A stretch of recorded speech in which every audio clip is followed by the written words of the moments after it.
either way, we are about to go on tour.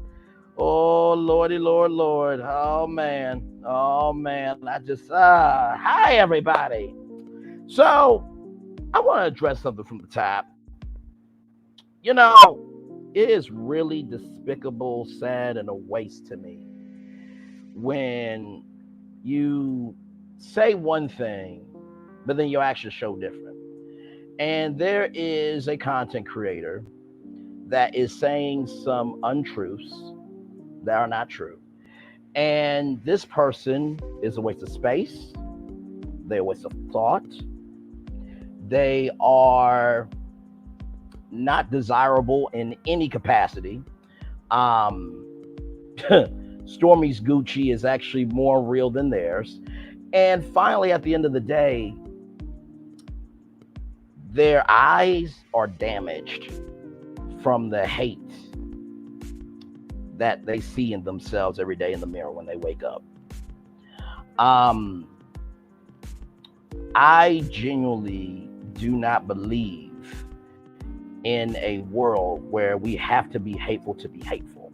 I really don't get it. I don't understand it. It boggles my mind. And at the end of the day, the reason why people hate you, because guess what? You give out what you receive. You give out hate, you're going to receive hate. And you over 50 years old.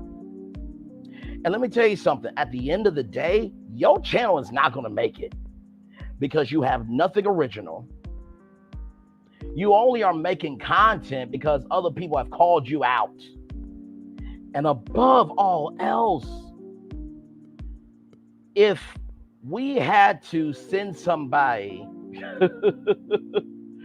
if we had to send somebody to the interrogation room to save the world, nobody would choose you. So what I'm gonna need you to do is stay to your damn self, for yourself, of yourself, and by yourself if you know what's good for you. Because nobody likes you, nobody cares for you, and nobody wants to hear from you. Your eyes are broken. Your vision is screwed. And on top of all that,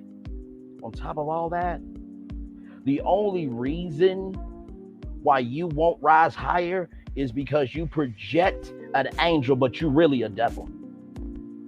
That's what you are. You're really a devil. So do whatever you want to do, because at the end of the day, higher is waiting, which is God, lower is available, which is the devil. But either way, we got to go on tour. We got to wake up. We got to be able to move about the country with what we do. And honestly, at the end of the day, I know you don't give two damns about this. I know you don't. You want to cause chaos, strife, and confusion because you were born to be that way. Okay? So, like I said before, if you charge from the back with hate, eventually the message is going to get up to the front. And those people will part aside so you can pass away. But if you're charging from the front with love, value, and joy, you will get more flies with honey than with vinegar. So with that being said, till that see you next Tuesday with broken eyes, that no matter what color they are only eyes of illusion and ugliness and tattered. With that being said, welcome in everybody to Braylon Lee's virtual tour live. I had to just say that, get that out the way. Mama say, Mama Sai, Mama Kusai, hashtag, let's do what we do, y'all, go on tour. I normally don't start off with that, but I just had to, okay? I just had to. So, with that being said, let's talk about it. When I saw this story, here, I just could not. I couldn't. Media takeout. Blueface says, I slept with Megan Thee Stallion days before she was shot by Tory Lanez, and she gave me top. What? And what?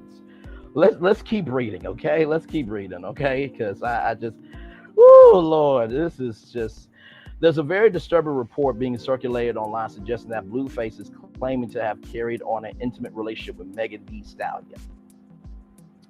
According to the hip hop blogger Adam22, he recently interviewed Blueface, and the rapper allegedly told him that while Meg was recovering from getting shot by Tory Lanez, he met up with her, and Blueface claims that she sucked him dry.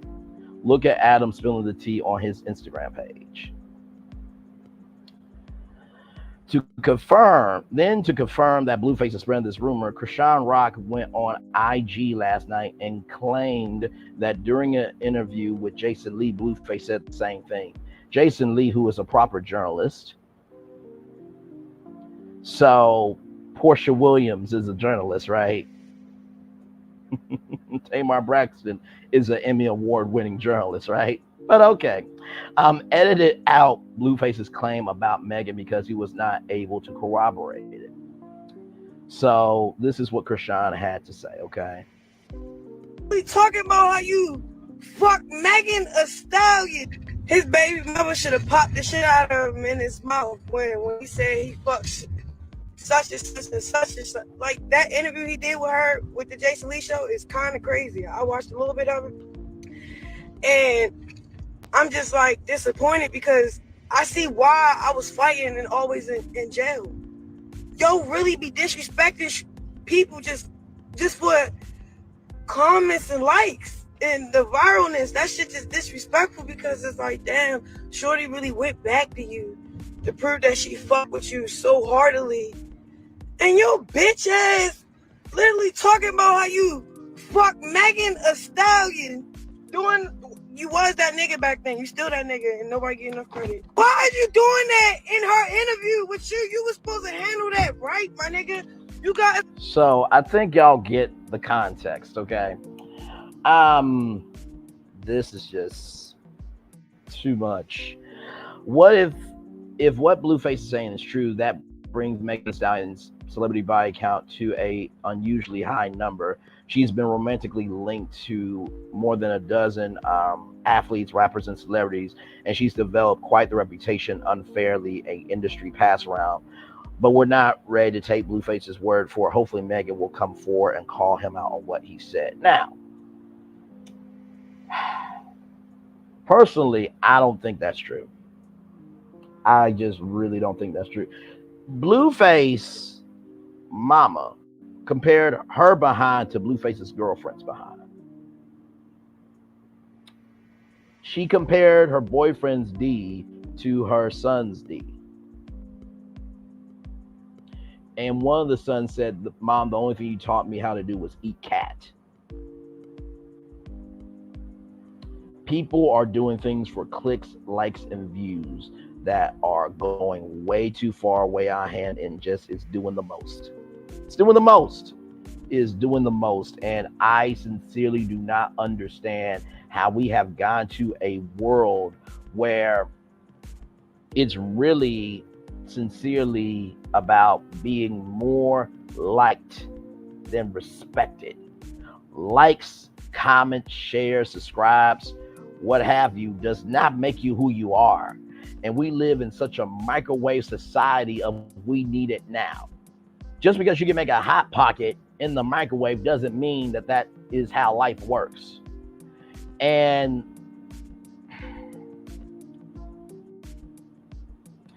for the Jason Lee Show season 2, apparently it's Jaden, Alexis, and Blueface that's got an interview going on.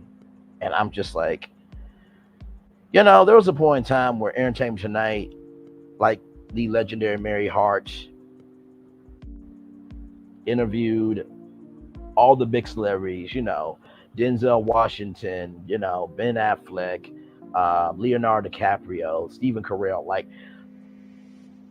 there was a point in time where it was just the news of the day and not all this personal beef and strife and chaos. And listen, there's an audience for everybody. I get it. But Lord help, how does that help your mental? How does that help your bank account? How does that help the connections with the people in your life? It doesn't do anything good at all. and I can't, I cannot do it. I just, whoo. So now you guys know Blueface is saying that Megan Thee Stallion gave him top. I'm just gonna say it's a lie. I just want y'all to know that everything on this channel is alleged, in my opinion, for entertainment purposes only. But that's a lie. That's a lie. That is a lie. Okay. So with that being said, let's move on, shall we, to the next story. Please forgive me tonight, yo. Please forgive me tonight. Okay, so the next story here. Michael Jordan gets VIP treatment at Usher concert. This comes to us from TU Sports. Complete with sexy dance from Tiffany Haddish. This is an exclusive, okay? Why? Michael Jordan got the red carpet rolled out for him at Usher's show over the weekend, getting primetime seats, a shout during the concert, even a sexy dance from Tiffany Haddish. His airness, hang on, it's playing, hang on. We'll play that video in a minute. His airness pulled up to the Leadburn Crooner's performance at Park MGM in Las Vegas on Saturday, and almost immediately, king treatment commenced. Jordan, his wife, and a couple of other friends were walked to some chairs in the VIP area that seemed to feature bottle service.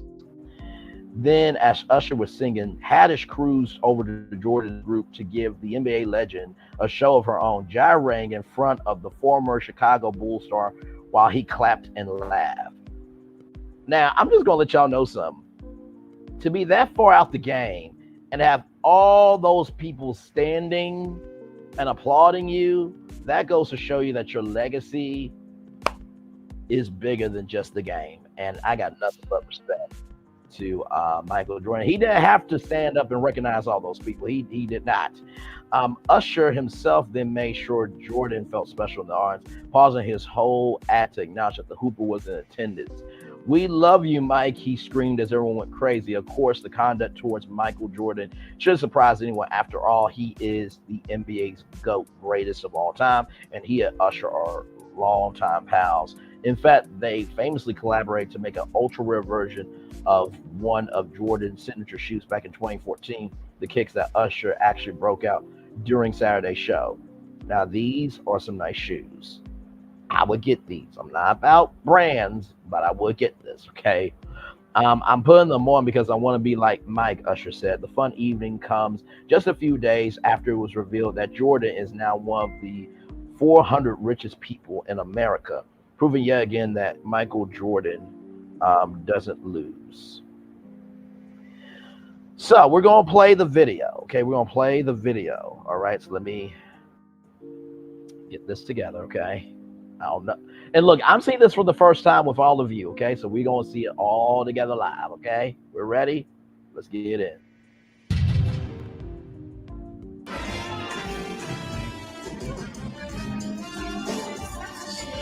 That's Jordan.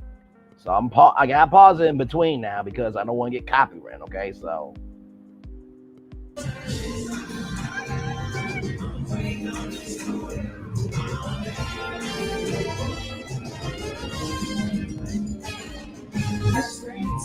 Oh my! Now here's Tiffany Haddish. Here is Tiffany Haddish right here, and you can tell because of the cut.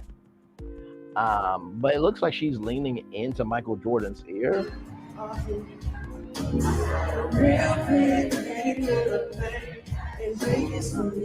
Lord hell.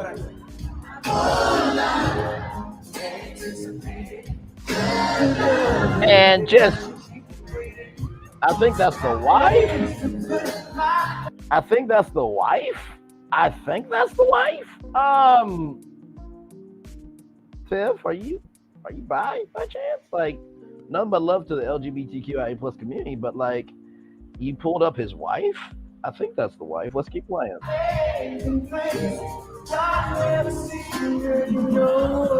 Okay, so I'm gonna pause it there. I'm gonna have to play the rest of it like this because at the end of the day, I don't want to get copy struck for Usher's music, even though it's in the clip. But as you can see there, just Tiffany, Tiffany.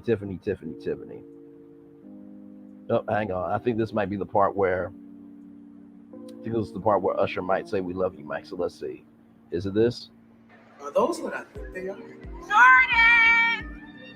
Jordan 3s by Usher. Given to you personally by Michael Jordan, who's in the house.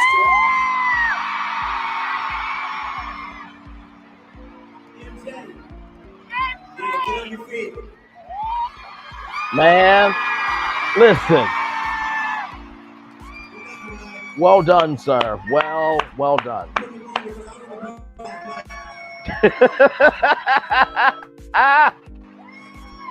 Yes, indeed.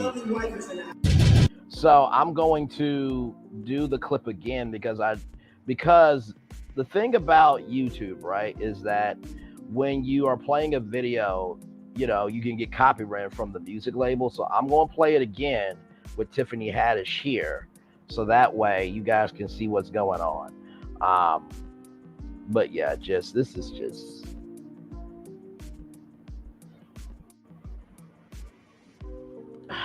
Tiffany I mean, and listen, I get having fun, right? But like, it's a difference between you feeling a vibe and you creating a vibe, right? And I just feel like that was just out of line to me. I don't know. But hey, to each their own though. Just Tiffany. Just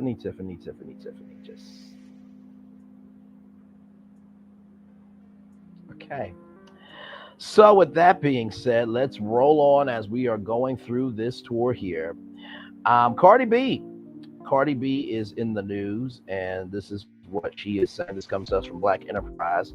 It says here, Cardi B, I prefer Birkins over property since tenants haven't paid effing rent in like 9 months.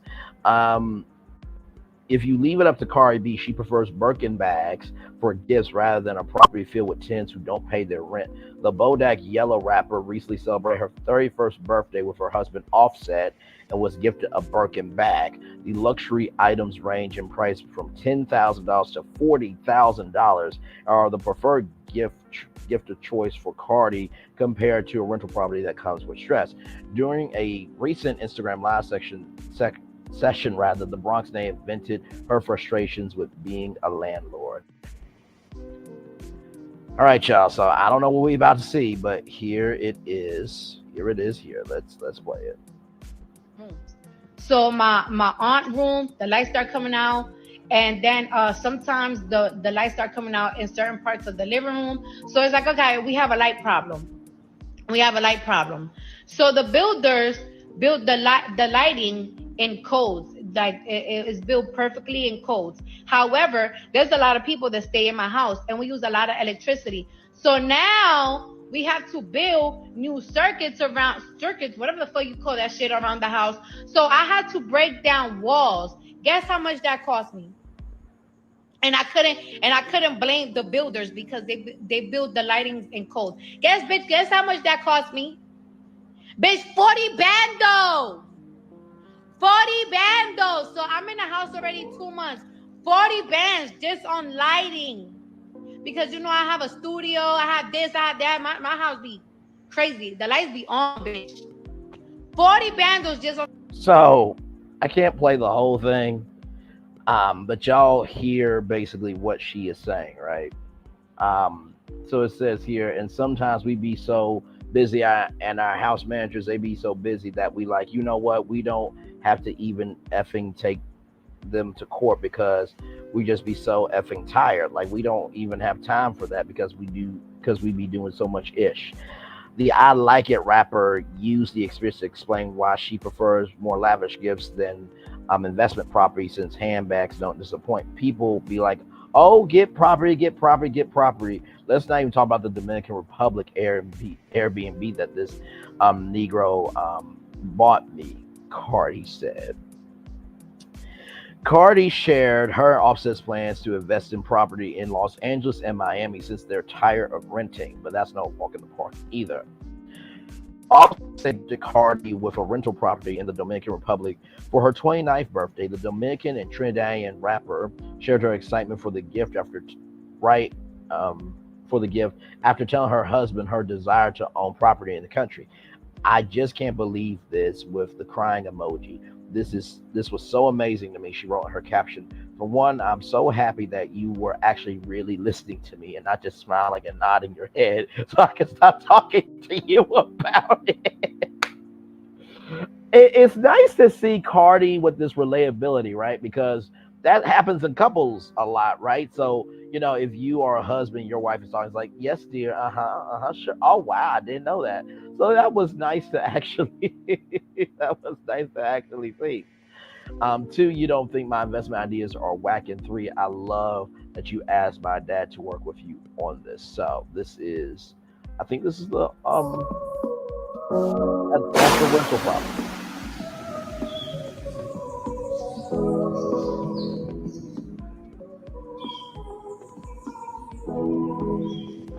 Very nice property.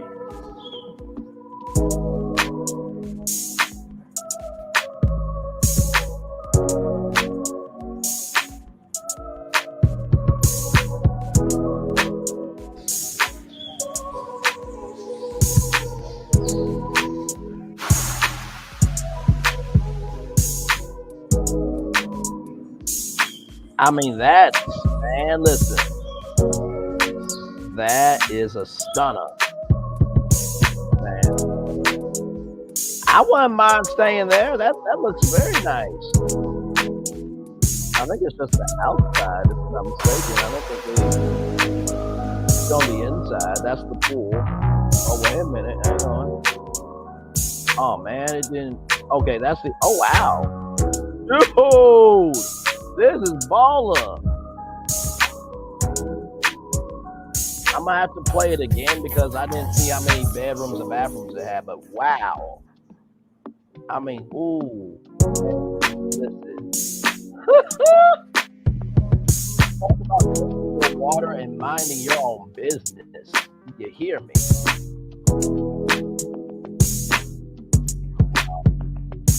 Man,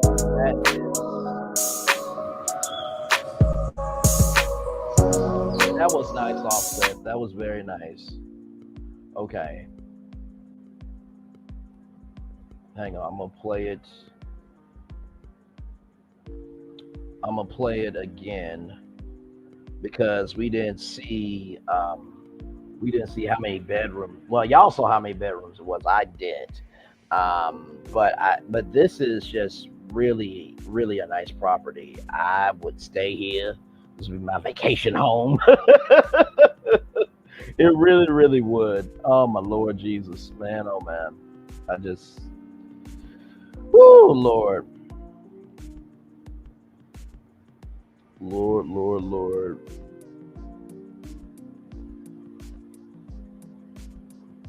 I mean, what do y'all think about this home? I mean, this is a very nice home. I cannot front with y'all. Hang on, I think it's going to show up here in just a minute about how many bedrooms and stuff it has in just a little bit. I mean, this is just with a golf cart to move about the country the way you want to. Okay, so 6 bedrooms, 7.5 baths, and 1 separate studio. So I'm guessing that's her studio where she can do what she want to do. That's amazing. I'm not mad at that. That's amazing. Wonderful gift offset. Listen, Cardi. I mean that's the nature of the beast with rental property. Watch HGTV and they will tell you. Watch some real estate YouTube videos. They will tell you for sure. Now, speaking of Cardi B, she says this from rollingout.com. She says this from rollingout.com. Let's see. Here it is. Okay. So this is what Cardi B said. Cardi B is proud to be a sexy, mature woman. The rapper is very comfortable in her own skin. Cardi B is proud to be a hot mom with a more voluptuous body since pregnancy. The 31-year-old rapper who has daughter Culture, who is 5, and son Wave, who is 2. Her husband and rapper Offset thinks her figure is even sexier since she has kids and pregnancy has turned her into a real woman. Besides the fact my body is a little more voluptuous now, I just feel like I've turned into a real woman. I'm not kidding anymore. When it comes to my body, when it comes to my mentality, when it comes to how I move, sometimes it's crazy when I'm like, wow, I'm a mom, but I'm a cool mom. I'm a hot mom. You know that song that'd be like Stacy's mom. You know you gotta go on. It's like, wow, I'm really Stacy's mom. She said to L.com. The Mongols hitmaker has been working hard in the gym and had liposuction to get back in shapes. Get back in shape rather, following her two births, and she knows she looks great, and she won't let any troll post on her Instagram bringing her down. Listen, you gotta love yourself because one thing I know from being on display for millions of people is that somebody's always going to find a flaw. I have done lipo, I have worked out, and if I feel that I look my best for some reason, someone will always find a flaw. That goes to show you can't please everybody. You gotta please yourself. That part, Cardi B. Like nobody can convince me I don't look effing good. She said. Most recently, the hip hop star was anointed as the face of Kim Kardashian's latest Skims campaign. Cardi B joins an extensive list of celebrities such as Nelly Furtado, Megan Fox, and Kourtney Kardashian, who have all modeled for Kim's shapewear brand. The Skims team approached me about it. I just thought it was funny because of all the money I spent on Skims. I love Skims a lot, she said. Now, here's the thing, right? She's 31 years old. I'm 29. Like, she's not old. 31's not old. You know what I mean? But also in the same token too, I can understand that maybe you may feel old in your thinking and your mentality and how you move and things like that. Um, and so I can understand from that point of view. But Cardi B, listen, you look beautiful. Aging is a blessing. Being above ground is a blessing, and still being able to have all the activity of who you are is a blessing. So, to each their own. She's absolutely right. You're going to see a flaw in anyone. We are all imperfect, right? We all have flaws. We all have quirks, but at the end of the day, just because you have outside blemishes doesn't mean that your internal isn't good. You know what I mean? So yeah, on that. This brother here, Alvin Jones, I did not know of him, but he created Rap City. Um, so yeah, Alvin Jones created Rap City. Combat Combat claims that BT did support hip hop. Alvin Jones takes pride in being in his unseen VJ video jockey persona that developed as a result of creating BET's Rap City.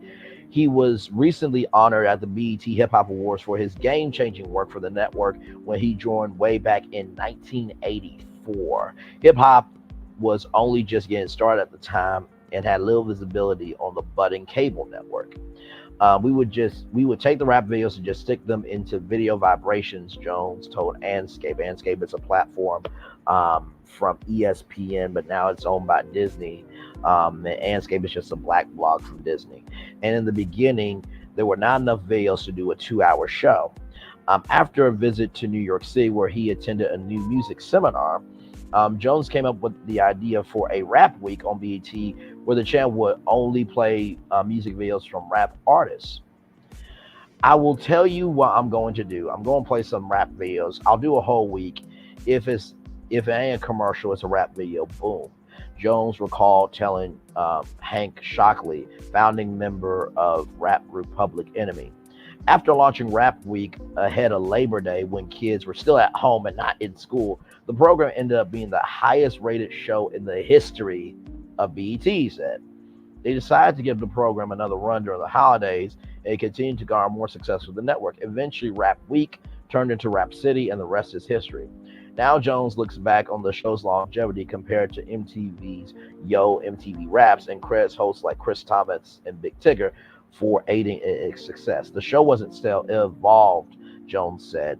The Welcome to Rap City documentary premiered on BET on Thursday, October 12th, and Jones says that the Rap City story shows what can come from black people working together. So, I have not seen this trailer. We are going to see it together here for the very first time. Let me get on full screen, and here we go. Take one, Mark. Y'all know what it is, Rap City forever. Oh, sorry, let me go back. Take one, Mark. Y'all know what it is, Rap City forever. It became phenomenal that none of us expected. You wanted real hip hop, you went to Rap City. The longest running hip hop show. Rap City, it was the religion. The hosts were the disciples. And this is still Rap City. Hip hop, blackness, culture, creativity. Iconic moments. But now there's an illmatic, super heroic visual. The booth was what really took it to that next level. That was a moment to just have fun. It was the magnum opus for hip hop. And he just spit some bars. I was at home like, damn, yo. There was no place you could get pure, uncut, raw. Here's the thing that people didn't know. There was a beef between 106 and Rap City. Competition that we weren't prepared to deal with. We can't get who because they're going to the other show? Dudes, be professional. Rap City was truly authentic. It was for the gritty, it was for the grimy, and that's what made it so special. We were introduced to so many other artists just at the beginning before they started to blow. Wow. And Rap City changed people's lives, man. It showed me that I had a shot at it for real. There's no other show like it, and there never will be. I mean, that's television history. Welcome to Rap City, a 3-part documentary premieres Dude. Tuesday on BET. All right, BET, look at y'all. Go into the archives and stuff. Look at y'all. That's hot. That's hot. Hashtag that's hot. I did not know that there was a beef between 106 and Park and Rap City. I mean, when we think about 106 and Park Top 10 Live, yeah, they played music videos, but I always thought that, 106 and Park was more R&B than hip hop. I gotta figure out a way to watch that. Cause man, that looks fire. Do you hear me? That looks fire. You know what? Honestly, tell you the truth, like Rap City, I mean, I remember watching it a couple of times in my childhood, and it was something about BET back in the day that it was a reflection of being black and not a portrayal of what it is to be black. It was a reflection of what it is to be black, not a portrayal of what it is being black. So a lot of people, and by the way, shout out to Black Femininity TV. She's got an amazing documentary on BET. Y'all check her out. Hashtag like, comment, share, and subscribe to Black Femininity TV. All right, man, we're just rolling on here. We've been driving for 34 minutes and 6 seconds here. Lord help. So let's keep rolling, shall we? Let's keep rolling. And as we continue on here, Vanessa Williams. I think she was Miss America, I think, if I'm not mistaken. Well, she has produced a very powerful play about the greatness of Big Louis Armstrong. This comes to us from rollingout.com.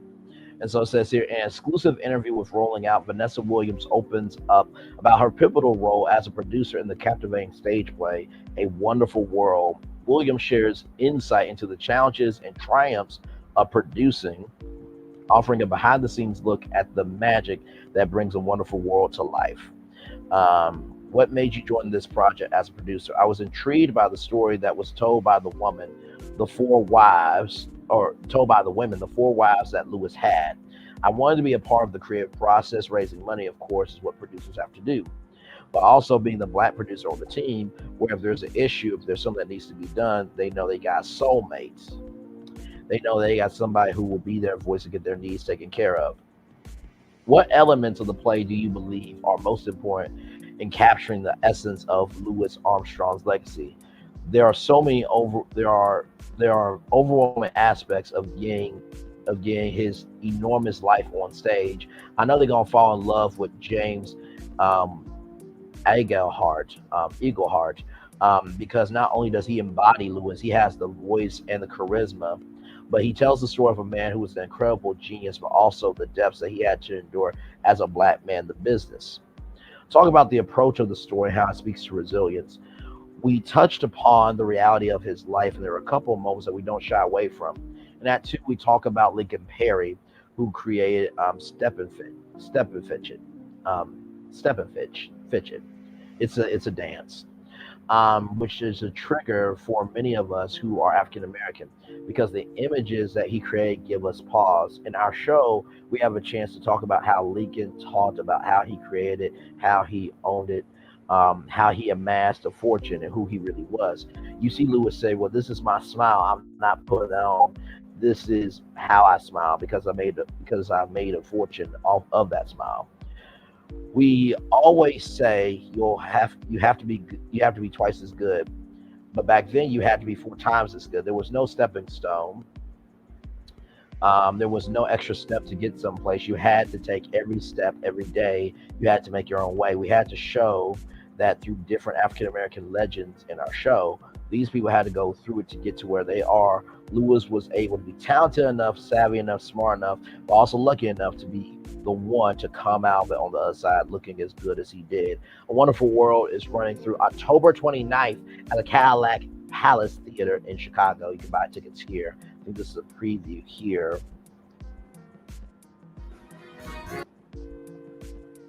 Okay. Here we go. I see skies of blue, clouds of white, the bright blessed day, the dark secret nights, and I think to myself, what a wonderful world. Yes, I think to myself,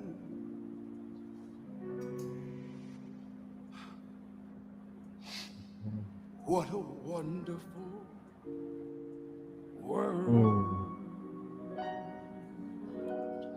Woo, yeah. Woo! I'm clapping right along with you, Chicago. My Lord. And you can definitely see that play, ladies and gentlemen. You can definitely see that play at the Cadillac Theater in Chicago, running through October 29th. Hang on, I'm trying to get back to, man, that was good. That was good. I'm going to show y'all the website so y'all can know how to buy tickets and everything.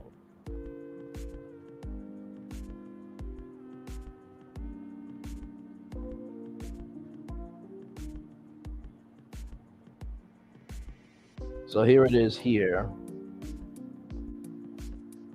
So this is, so right here, it's running through the 29th. So all of these shows are out. But if you are in Chicago, it looks like they got 2 p.m. performance, 7:30, 8 p.m. performances on the weekend.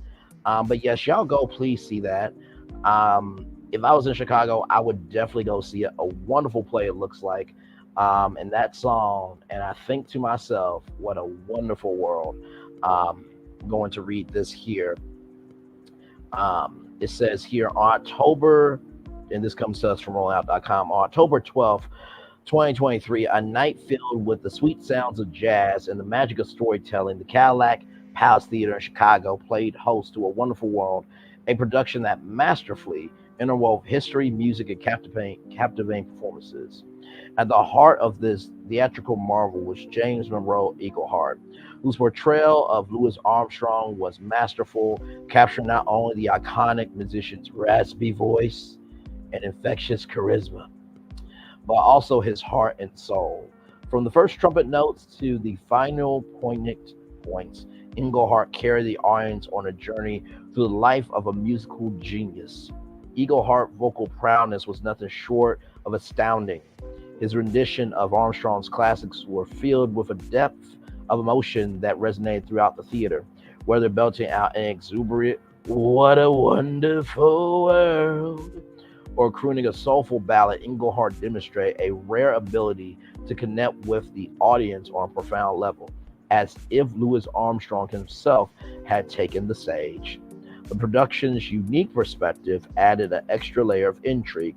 Told from the vantage point of Armstrong's 4 wives, the narrative provided a fresh, intimate insight into the complexities of his personal life. This approach humanized the larger-than-life figure, revealing his vulnerabilities, struggles, and triumphs in love and in love and relationships.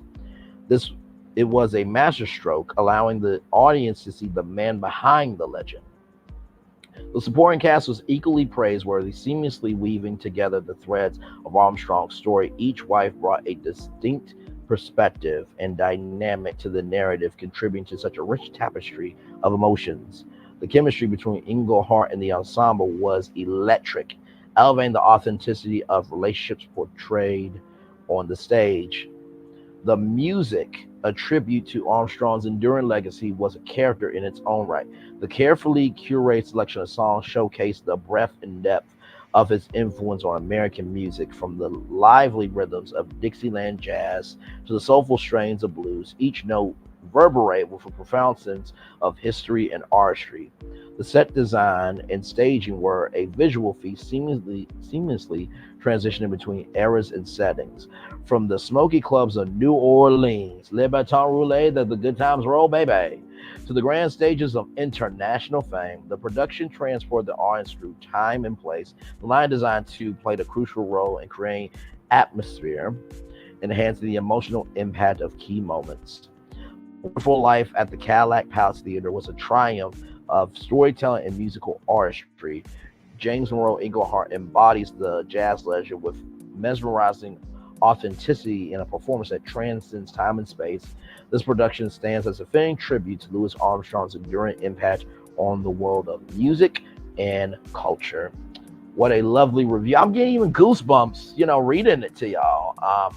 What a wonderful thought that was, for sure. So, like I said, at the Cadillac Palace Theater in Chicago, Illinois. It's open. The play is open until October 29th. What a wonderful, wonderful play. And shout out to the Vanessa Williams for always doing good. By the way, Vanessa, can we get Daytime Divas back on TV? For those of you who don't know, actually, you know what? Pull up that.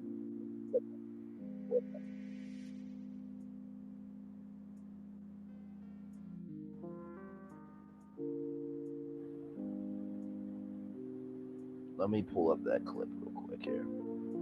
Because y'all may not remember this show, but I do. Daytime Divas.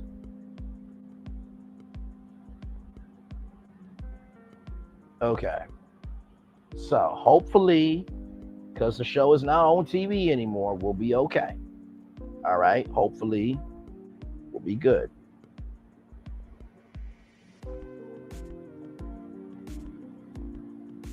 Okay. So y'all, when this show came on, this was my show. Do you hear me? This was one of my all-time favorite shows. I hate that I only got one season. You guys will see here in a minute why, okay? Share. Right, here we go. Daytime Divas with Vanessa Williams. Have a great show. Thanks, Maxine. I need my hair to look hip yet fully. Hey, careful, they're real. I created the lunch hour so that we could have honest communication.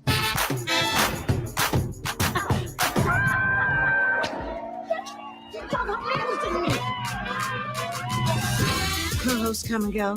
It's my show. I get you buzz. You need me. Good things are coming, baby. Yes, they are.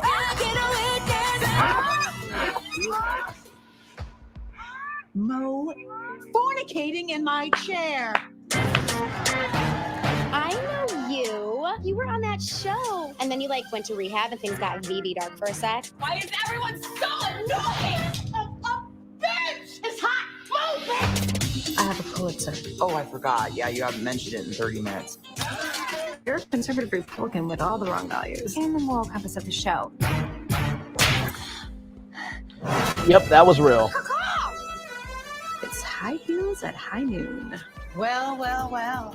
Look what the cat threw up, ate, and then threw up again. That's how you lay it down, bitches. Your show looks like a circus. You and Nina put my show in jeopardy. What? He's her boss. And every network is leading with it. It's not personal. It's just TV.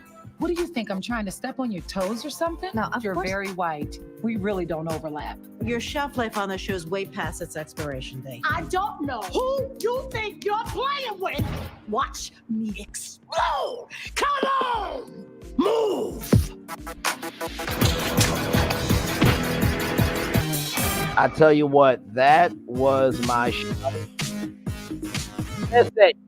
I missed it. Okay, I missed it. I need it back on TV. I need somebody to get that show back on for me. Please and thank you. Like Maxine Robinson went to jail because her son did something very horrible, and Maxine was a mom and took the fall. I need that show back on TV, okay? So anyway, all right, y'all, the Chrisean Rock, y'all. So the picture that you saw, the thumbnail, is actually how she looks. Like, no joke. And as I pull up Chrisean Rock of who she used to, and I did not know Chrisean Rock. Like, I heard of them because of social media, of course, and then Zeus, that exists. Okay. So when I show y'all this, y'all gonna be like, what in the world? Like, what in the world? So let me see here. Oh, here it is, Chrisean Rock. That's who she used to look like, y'all. She was a whole track star. Like, y'all, like, really? Like, she should have stuck to her own drum. I'm gonna tell you why, because there was a show called Ultimate Tag. This comes to us from Fox 45 News in Baltimore. Hang on, y'all. I'm trying to share this tab. Okay. So how Baltimore track runner overcame abuse, homelessness, and to achieve game show stardom. So I'm gonna play this. Of course, it's gotta be an ad. Weeknights, Ian scoring. How you doing? She's practical. Did you having a play date? He's peculiar. It's a lot. But together, they close cases. You're under arrest for murder. Law and Order Criminal Intent. Weeknights starting at 9/8 Central on Charge. You may have seen Baltimore native Shawnee Malone take home $10,000 a few weeks ago on Ultimate Tag here on Fox 45. We saw her. We were pretty happy for her. But the college athlete overcame a lot of adversity to get to where she is now, Mary. Yeah, that's right. In tonight's Maryland Moments, photojournalist Ben Worsley introduces us to Chrisean Malone.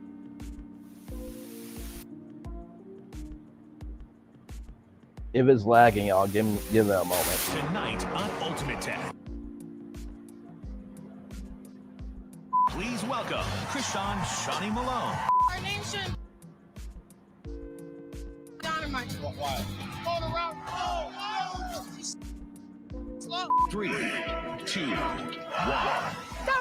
Well, I attended at Santa Monica in California. 2 years I ran track. Chrisean on the track is a beast. It's my world. She likes to outdo herself. Make a new day. Like I yell, scream. Say, ooh, overcoming. That's what she's supposed to do. This is where I release all my anxiety. What I come from is kind of what like people wouldn't expect. You wouldn't know till I say something. I'm 20 right now. Sorry, y'all, that's lagging. But I really want y'all to see the story. I'm a family of, a sibling of 12. I'm number 8. I'm number 8 out of 12. Chrisean is number 11. I grew up a lot of areas. Radish, Franklin, McCullough. My dad was incarcerated for 11 years. My mom was at work a lot. Yeah, and then she was on drugs. When I was little, she used to braid my hair and walk me to school.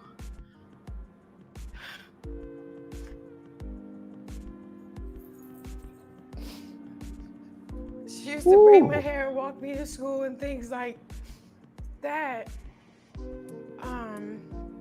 And then it starts slowly progressing to. Hey, Phyllis, welcome in. Glad to have you here. I witnessed my dad, abuse her. I met him when I was 7 because he came home. He was locked up for like I don't know how long. I went through abuse, so getting either choked out or beat on. We went from probably one bedroom apartment, and it's all of us, to living with people. I say 9 years I've been homeless for. When I was 9, and when I first went homeless, and when she said we was gonna get home in a couple days, I believed that. And I kept believing that, and it ended up being I'm 15, 16 now. I'll go through all my day because I'm focused in my class, my friends, at lunch, we're going, I got training with this coach. But then when all that's over, I'm like, I don't have a home. I start getting love and support from my coaches, my friends, and things like that. And then everything just starts changing for me. Here's Shawnee. I'm the youngest in the competition. I've been through more than most. It was a struggle growing up. My show called. I was so overwhelmed. Okay, cool. You want me to come on? I've been tapped in beast mode this whole time. I'm ready to just win this money. Let's go. Oh, I won. I won the money. I went on there. It was we knew Chrisean was coming here for the money. Yes, I need the money.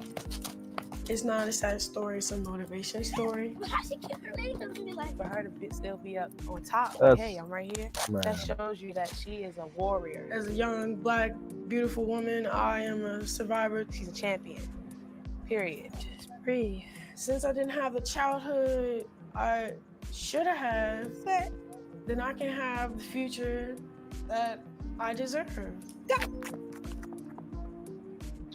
She's so fast and so incredible. She deserves all that money and so much more. Chrisean, thank you for sharing your incredible story with us. So, I wanted to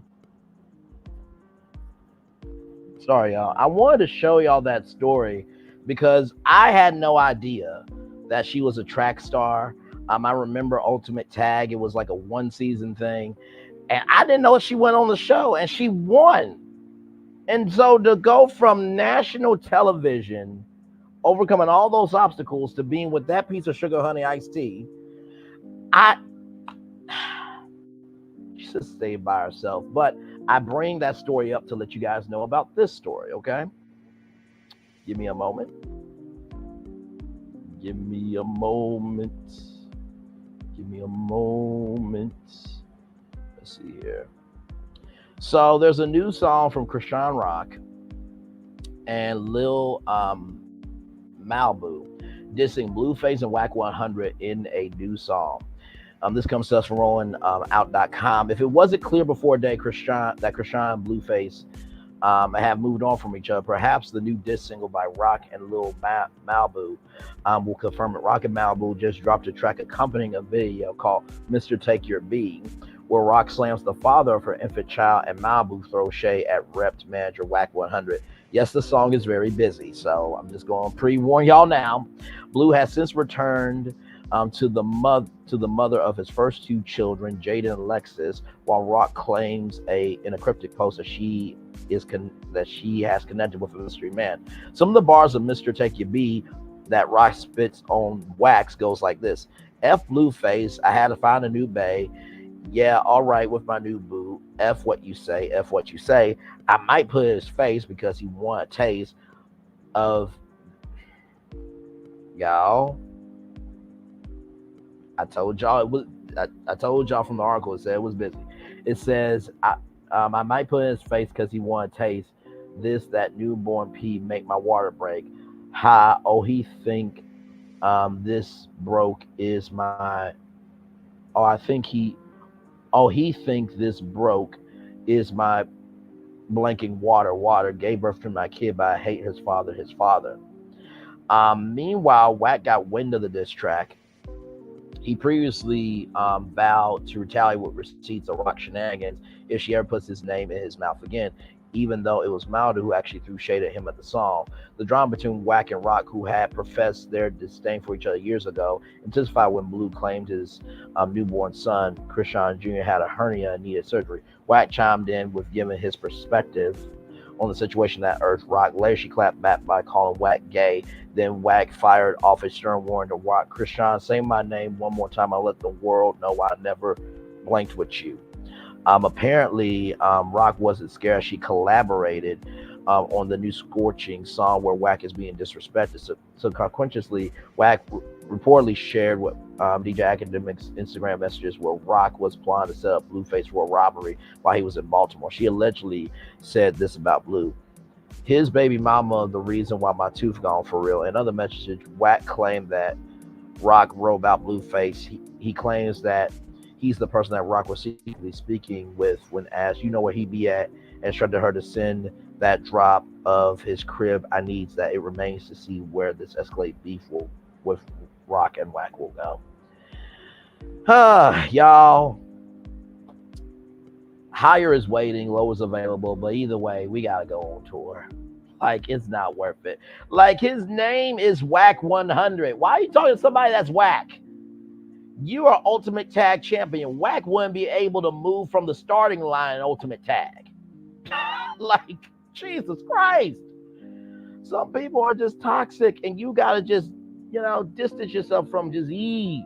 Have garlic around you. Do whatever you need. Well, actually, don't have garlic around you, but y'all get what I'm saying. Have that mental garlic of just moving the hell on. Woo! But that is all the topics. Welcome in, everybody. Glad to have all of you here. We got a lot going on tonight. We got Blueface saying that Megan Thee Stallion slept with him, gave him top. That's a lie, according to allegedly, in my opinion. Then we have Michael Jordan at Usher's residency in Vegas, and Tiffany Haddish giving him a sexy lap dance in front of his wife. That like that. Where is it?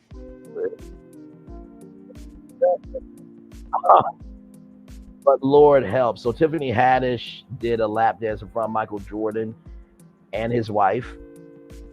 Cardi B is talking about, I know. I'll go through the recap and then I'll show y'all that Tiffany Haddish video. So Cardi B is complaining about being a landlord because there are people not paying their rent, and she'd rather have Birkins, and she spent like $40,000 on fixing the lights. I think either in her house or the Airbnb. And Cardi and Offset are thinking about getting a house in Los Angeles and Miami. Then we got Alvin Jones, who brought Rap City to BET. And apparently there was a beef between Rap City and 106 & Park. Then Vanessa Williams produced a play called Wonderful World, showcasing the life of Big Louis Armstrong. And then Chrisean Rock just created a new diss track with Lil Malibu, dissing Wack 100 and Blueface. Let me show y'all the Tiffany Haddish video, okay? Why, Tiffany? Just why? Now, of course, I'm gonna have to play it carefully because I don't want to get copyrighted, okay? Because Usher's music is in this thing. So let me get that up for y'all. Okay, here it is.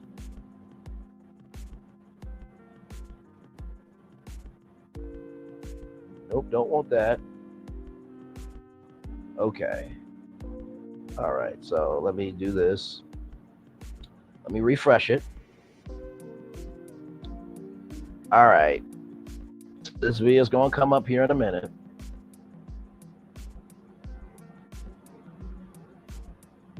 Because, y'all, when I saw this yesterday, I'm just like, what is going on with Tiffany Haddish? What we doing? Why are we out here like this? Oh, Lord, I can't. Okay, so here it is, y'all. Here it is. So that's Michael Jordan. So that's Jordan, okay? That's Jordan. And I think that's the wife there, or that's the wife. Either way, one of those women is the wife. So So then there's Tiffany Haddish right there doing a little sexy dance. Like just, and then I think she pulls up his wife or some homegirl Jordans, and they're getting down. Just, oh Lord help. Like I don't know. Just, okay.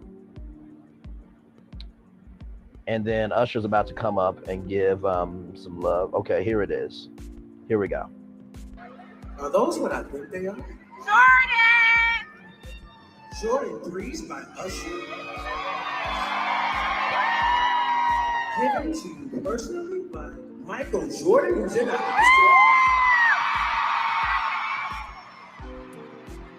MJ.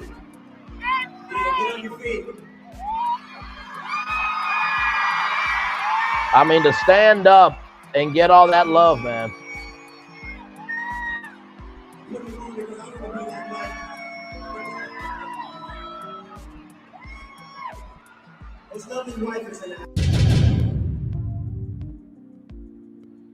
So that clip right there, I'm just not even gonna do it to y'all because I'm just like, I'm not gonna give Blueface a time of day. Like, no.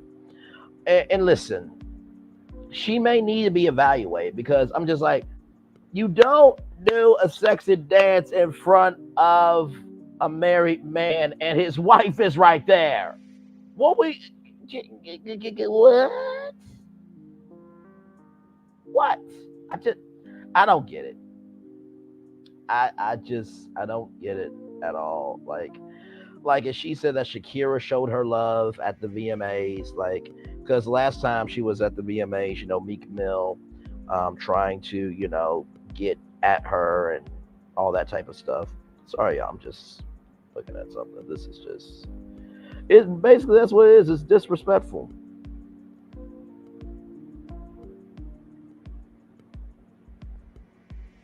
There we go.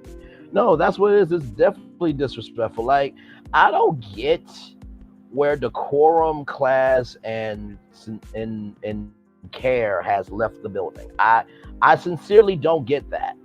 I really don't. Like,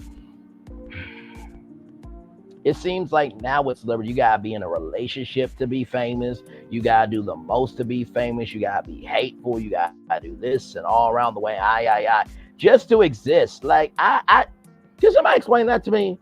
Like, what is the point of creating drama? What's the point of being hateful? What's the point of just being negative so you can exist? Because here's my thing. In the words of Karen Huger, I'm only judging what you're giving me. Money, success, resources, power, or what have you doesn't change you, just amplifies what's in you. So if you were an actual social self-hole before you got on YouTube or before you made it, you're going to be a bigger one. But if you're loving, kind, and gracious before you make it, you're going to be more loving, kind, and gracious after you make it because that's who you are. And some people, they just have no talent. They have nothing to give, and there's nothing valuable to take away from them that makes your life better. And I don't, hey, Cheryl Rose, good to see you. I just don't get why this is where we are in society. I really don't. And far be it from me for being the moral barometer, okay? But I don't get it. I don't get it. Just like the Will and Jada thing, right? So I go on to my Instagram and I see Spiritual World, right? That part right there. I go onto my Instagram, right? And I see Jada Pinkett Smith saying that Tupac proposed to her from Rikers, which is a prison. Can you not let the man breathe? Like, you said in a Rolling Out interview that you guys were not supposed to be soulmates. Y'all just had a really good, amazing chemistry as friends. Then you're saying that he proposed to you at Rikers.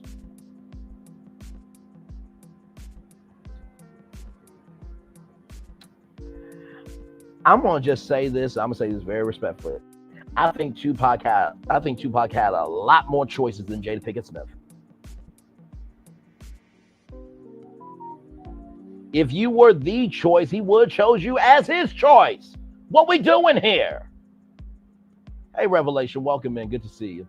I can't. So then I see that apparently her and Will Smith are going to do a book called "Don't Try This at Home." So I want y'all to see something, okay? I want y'all to see something.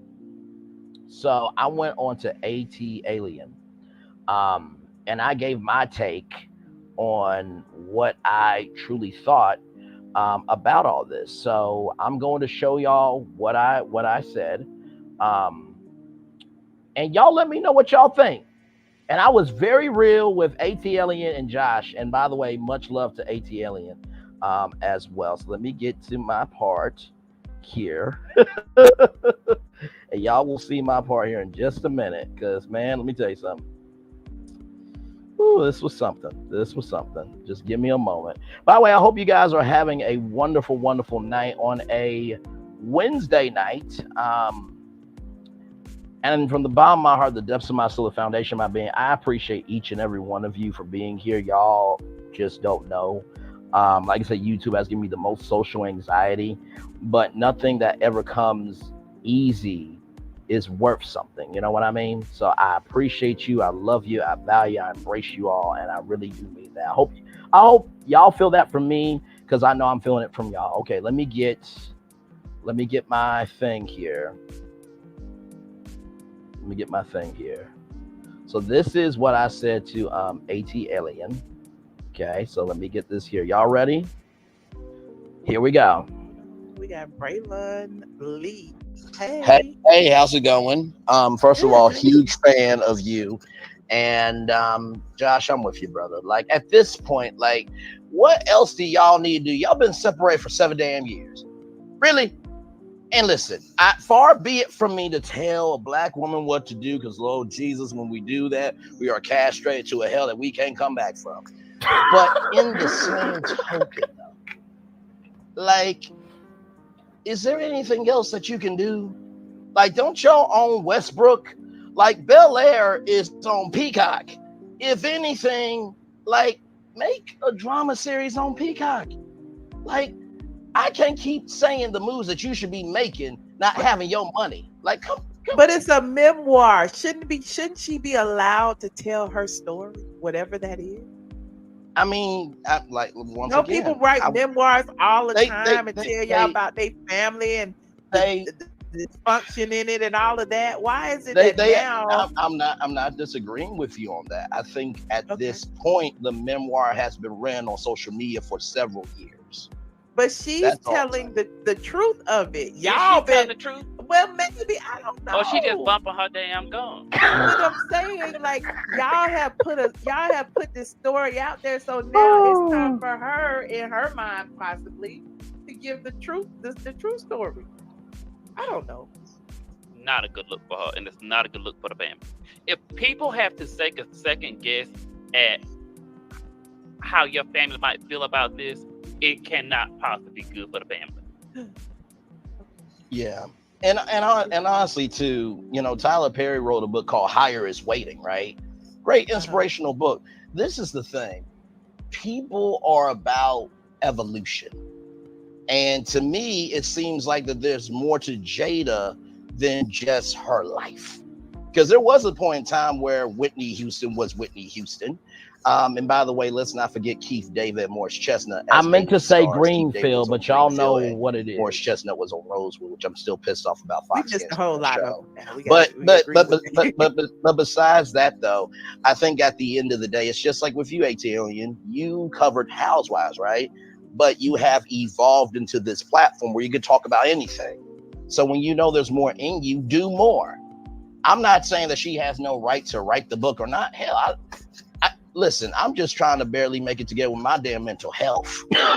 So that way I can try to see a better day. So I could give two damns about a memoir, unless the memoir's about me and my check is. Be honest. Okay, to be honest. You know what I mean? But seriously, at the end of the day, there's more to life than this. So, you know, listen. Okay. So I guess you're not going to buy the book. Let's say this. No, I'm sorry to cut you off. Go ahead. No, you're good. I'm not buying the book, but also I want Jada to be well. And there's plenty of things that we cannot stand. Some people can't stand Kenya Moore. Some people can. Some people can't stand candy, but bedroom candy, low key, you're probably buying it right now to have a good night tonight. So at the end of the day, we don't have to like everything that somebody does. But that doesn't mean we don't want them to be well.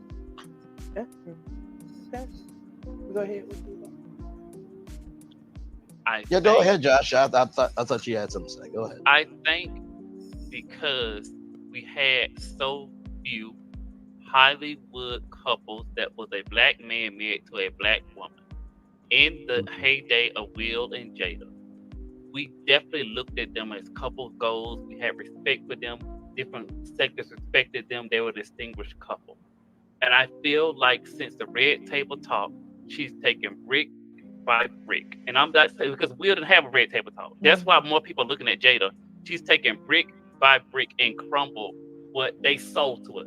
We might not would have thought about it. They could be like Denzel and Paula Washington and stay out the limelight and just worry about their individual career. But they sold this package to us as though they were this golden couple, and now Josh she's tearing it is apart. on So to me, point. they're both fucking liars. Oh. Just tell us how you really feel. I mean, at the end of the day, I mean, honestly, with the slap, like, there's worse things than slapping somebody on national TV. I mean, honestly, didn't somebody just tell Andy Cohen to F off? And that aired on national TV. So, like, and I've said this before, I think Will Smith is beyond gifted. I have said he should do a daytime talk show, get Jazzy Jeff to be the DJ. And at the end of the day, he is still that big of a star. Really, to be honest, I think Will Smith is bigger than Jada. I think so too. 100%. Well, I'm saying that because, you know, the Jada fans, I'll give it a moment. We're going to go crazy for saying that. But at the end of the day, like, when the Black Book of History for Media is read, you know, Will Smith will have chapters. Jada will be mentioned in the chapters. There's a difference between the two. 100%. Well said. Well said. So, well, thank you, Braylon. Much love, y'all. Much love to you. Thank you. I love being on it. That was so said, much fun. Beyonce Now watch and this. This is funny too. Like, watch this. Like Beyonce wrote a whole album putting Jay-Z stuff on blast. Y'all In a curated way. Oh. In a way where you didn't necessarily know she was talking about him or she alluded towards him. She never sat down and go ran. ahead and defend Beyonce. No, she never sat down and just ran that damn man down. Okay. Shout out to Josh and AT Alien for allowing me to come through and give my take on Will and Jada. So as you can see, some people are about elevating higher and, you know, growing their social capital, and some people are about being, you know, about the lower that's waiting for them with no standards, requirements, or care, tact, or sensibility.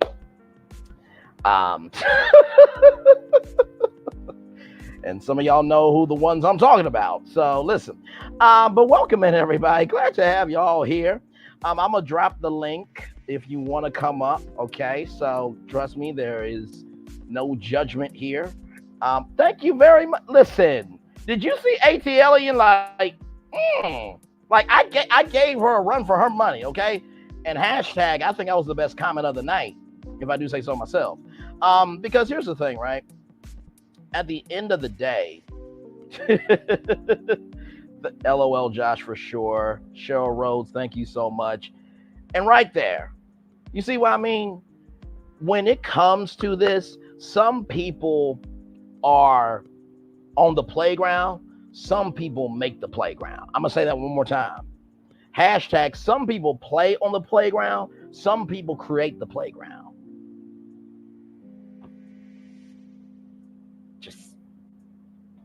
I mean, if it ain't true, don't get upset with me. But if you get upset with me, it must be true to some degree. And listen, at the end of the day, if you get upset with anybody, usually that thing that they're talking about has been said to you through family and friends over the years, and finally culminated with that person. Okay. Hashtag a hit dog will holler. But anyway, if you guys want to come on up, feel free. Feel free to come on up. I so appreciate y'all. And like I said, I try my very best to elevate higher, and to be good. You know what I mean? And like I said, you know, I was talking with a particular young lady today, and I was saying to her, you know, I see 40 views, 60 views. Some people may get discouraged by that, but guess what? That's 40 people or 60 people that went to see you.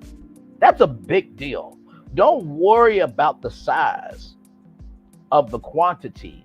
Worry about the quality. If the quality is there, people will find you. And everybody had to start off at 0.0. Hey, Rhonda, welcome in. Glad to have you here. Yes, indeed. Glad to have you. And like I said, there's here's the thing.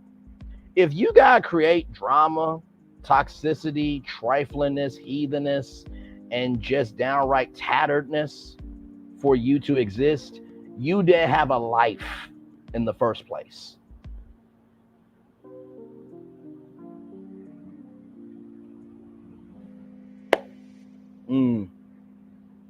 Like I said, some people's eyes can see clearly and some people's eyes are broken.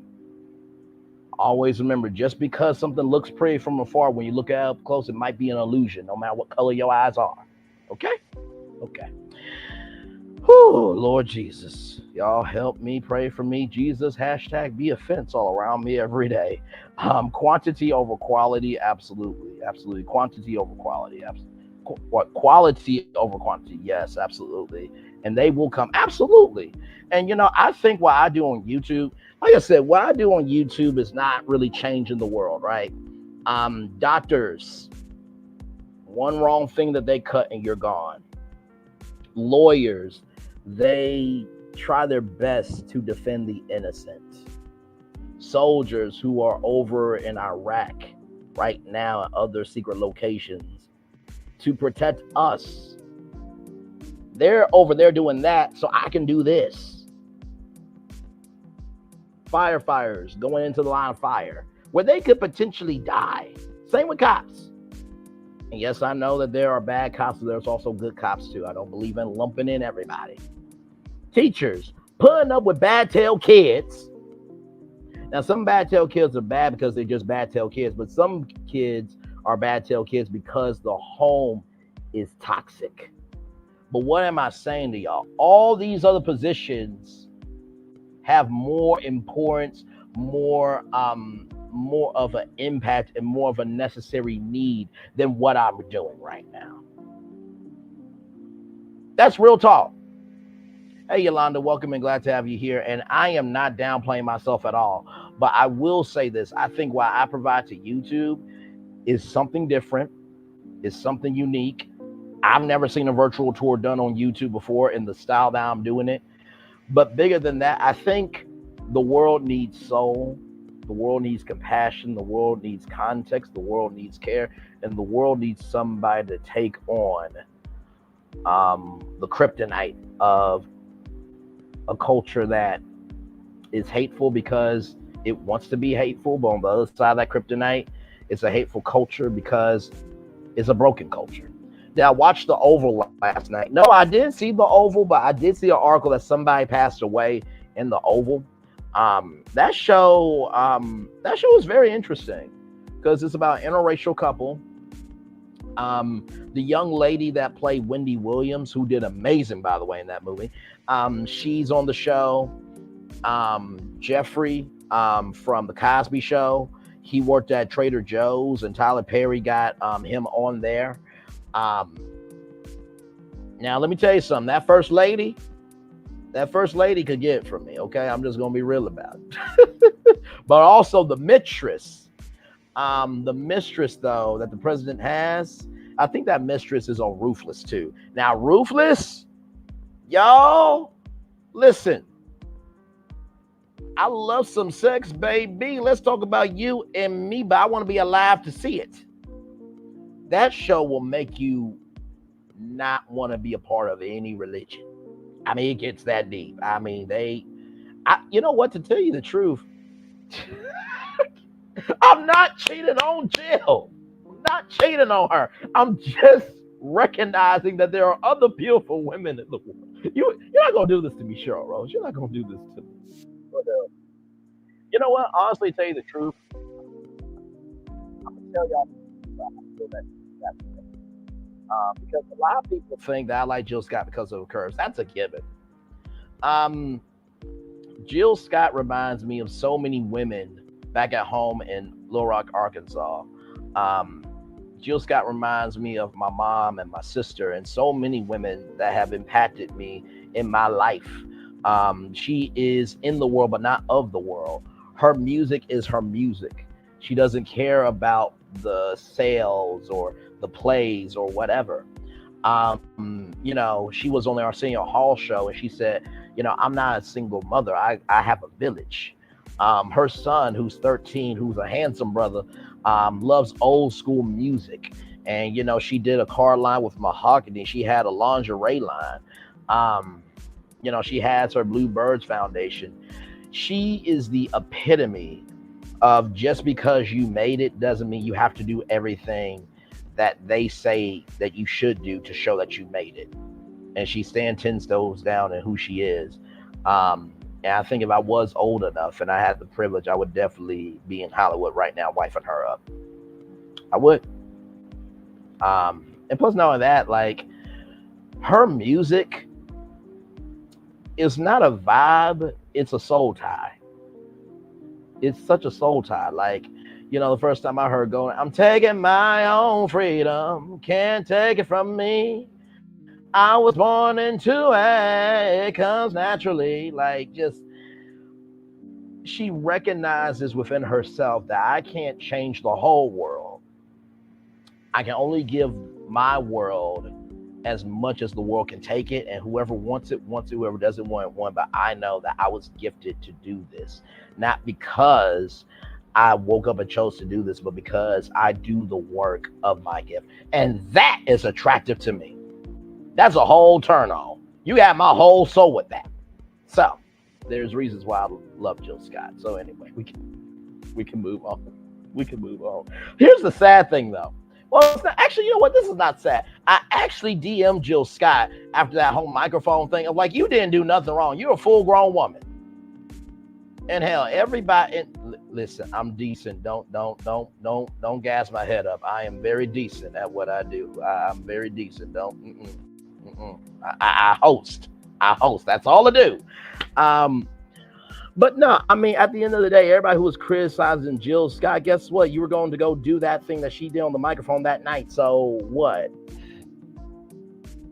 Some of y'all who were criticizing, wishing it was y'all wishing y'all were on stage. And guess what? You're still probably listening to Jill Scott music to this day. That was selective outrage, to use Chris Rock's words. That was selective outrage for no damn reason. That's what it was. That's what it was. So welcome in, everybody. Glad to have all of you here. You saw the thumbnail. If you want to talk about any of those topics or anything that's on your mind, click that StreamYard link. We'd love to hear from you. And yes, indeed, we are live on tour. Been on the road traveling for 1 hour, 25 minutes, and 32 seconds here. Glad to have all of you here on a Wednesday night. And I got my thumbnails for Love and Marriage Huntsville. I'll be in the studio probably later on tonight, recording my videos, getting them on YouTube, and then Saturday night, new episodes every Saturday night, new after shows every Saturday night. Hashtag 901 every Saturday night. So I will see y'all there. And then, of course, Ready to Love, Make a Move with Queen T with GG9. Talk with Slime, my main man Q. We're going to be doing that at 3:05 Saturday.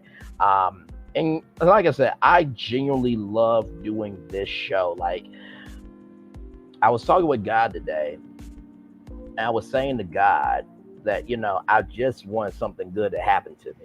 And it's not the fact that nothing is good in my life, but I think we all have areas in our life that we wish that area was good. You know what I mean?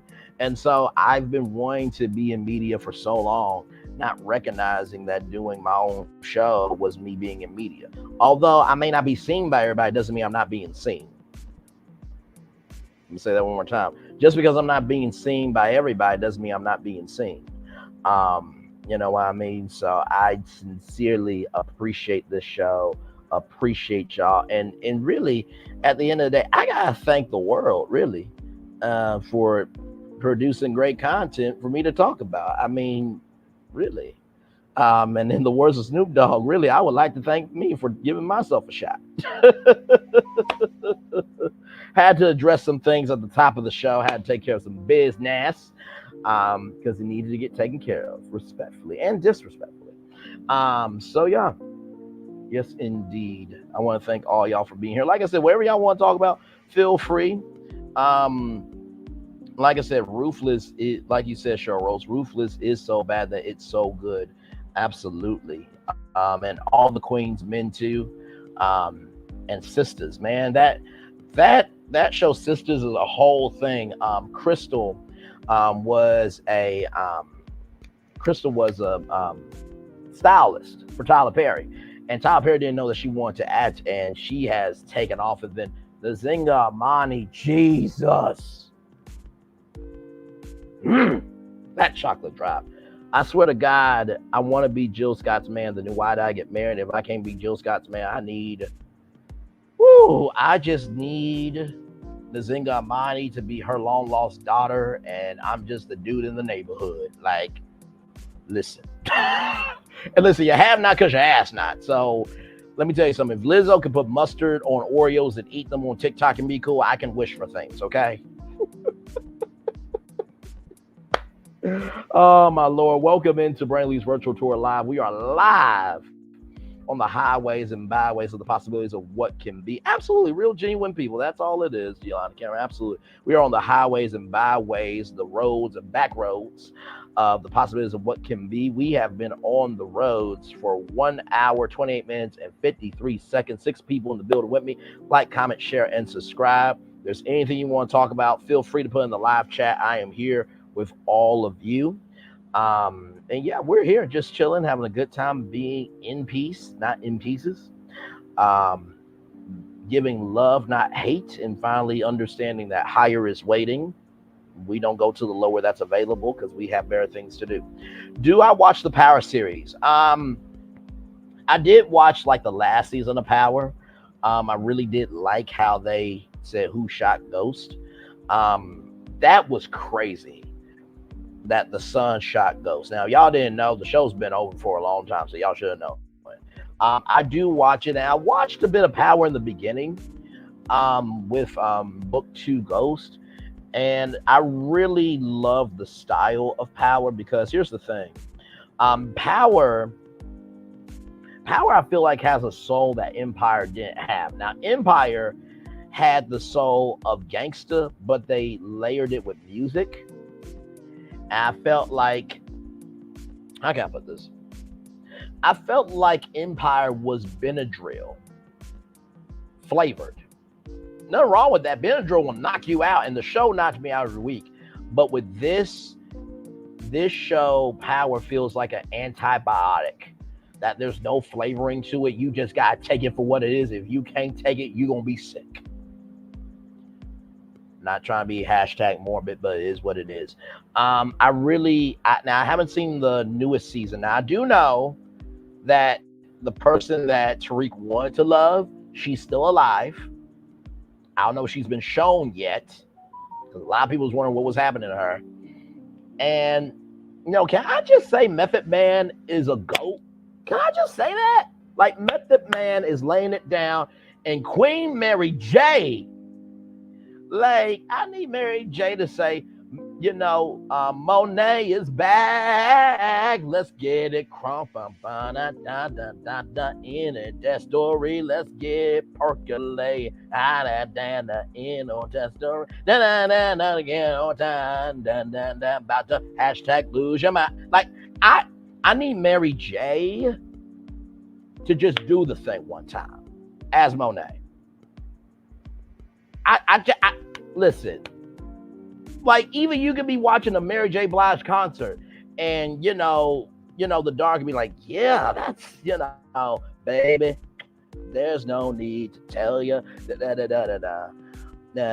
All I want to do, don't you know at all, my love is yours. Mama, you know Mary J. Blige? Oh, she my girl. We go way back in the day. Like, I need that meta to be real. You understand? I need that meta to be real. So yes, I watch it from time to time. My Braylentizations are ridiculous. By the way, that's dramatization and Braylon combined. Braylentization, just in case y'all didn't know. But no, they're doing great. I know 50 Cent was upset at Stars for a while. And listen, with networks, they do hold things back because of scheduling. If you want more episodes, it's up to them to give the episode. So I get the ownership. However, I do think Stars needs to respect 50 Cent more because a lot of people weren't watching Stars before Power.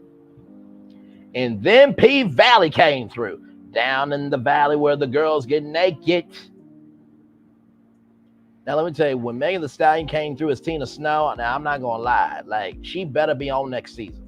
Actually, you know what? Can we do that? Can we have Megan Thee Stallion be the niece? And can we have Jill Scott's the auntie? Like, I'll go down to P Valley.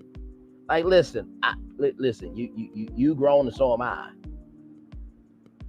That we need to test some things out in that champagne one. You understand? And champagne bottles won't be the only thing popping. Okay. Hashtag. Would I ever do a podcast? It's funny. I do have a podcast. It's called the Rampage Tendencies Podcast. Let me show y'all. Let me show you all my podcast. I haven't uploaded an episode in a while because I've just been focusing on Love and Marriage Huntsville, but I do have a podcast. I have other episodes that I know I need to upload. So let me show y'all.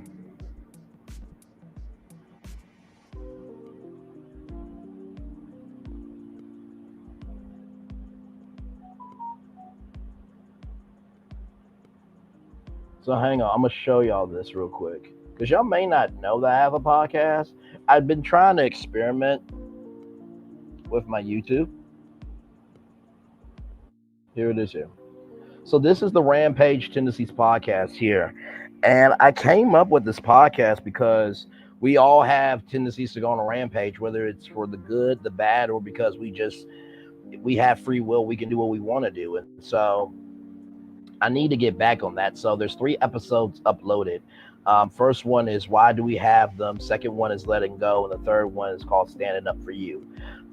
So if y'all want to check that out, just type in the Rampage Tendencies Podcast. And you guys will... Wait a minute, nephew Braylon, aren't you getting to know someone special? Here's the thing, right? I am, okay?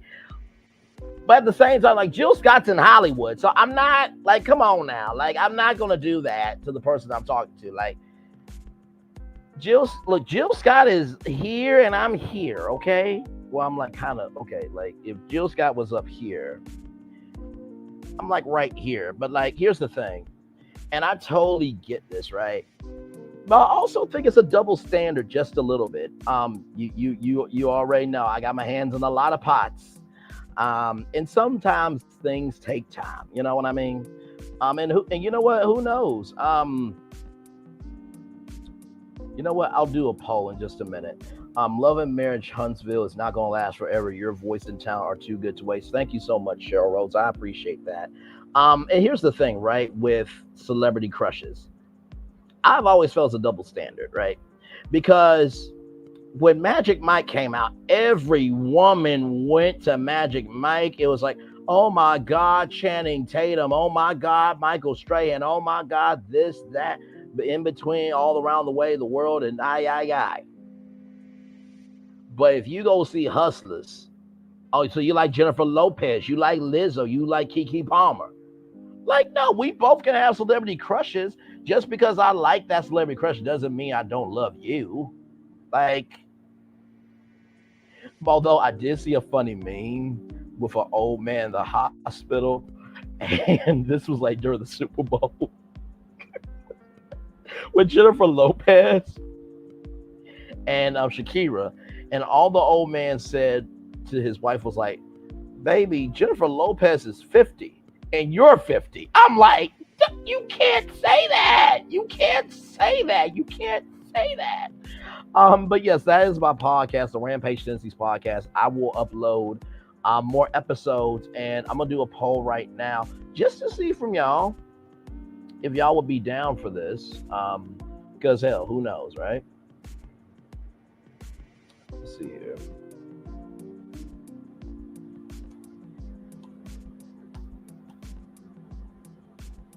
BRT.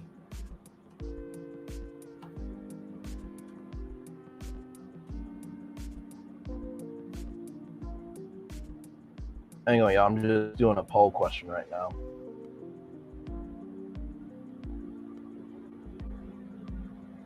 All right, there you guys go. There is the poll. It's going up. Because I'm willing to do that. If you guys are here to be here for it, I really will do that. I was kind of thinking about doing it, but I just didn't know. You know what I mean? But we'll see. We'll see. But yes, you can listen to episode 1, 2, and 3 right now on my YouTube channel. It is my own podcast. And like I said before, I think that this podcast is probably the most vulnerable, the most open, and probably the most transparent that I've been. Because I am known as the jokester, as the connector, as the unifier, as the person that wants peace in the fat valley and tries to see the bright side. Although some people were just born to be negative. Some people were born to be toxic, hateful, wasteful, miserable, waste of existence and thought. But I said, wait a minute. Everybody's going on a rampage. We all have tendencies to do it. Let's explore that through these episodes. So, like I said, we'll see. Okay, so you guys would like a virtual tour playing my podcast. Okay, I'm gonna leave that poll up for the rest of the show, and I will take mental notes of that, and we shall see.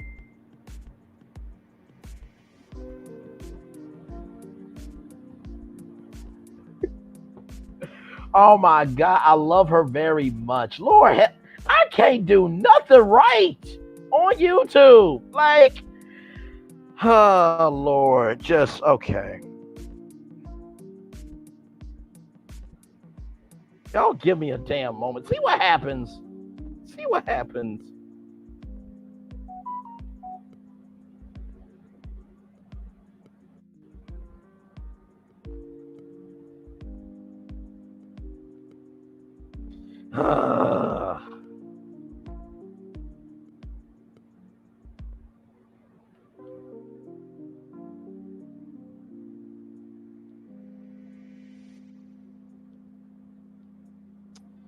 This don't make no sense, y'all. Oh man. Y'all give me a moment. See what happens. And I'm trying to. Oh Lord, she unsent. Okay. Y'all give me a moment. I'm sorry. Just I just can't. Hang on.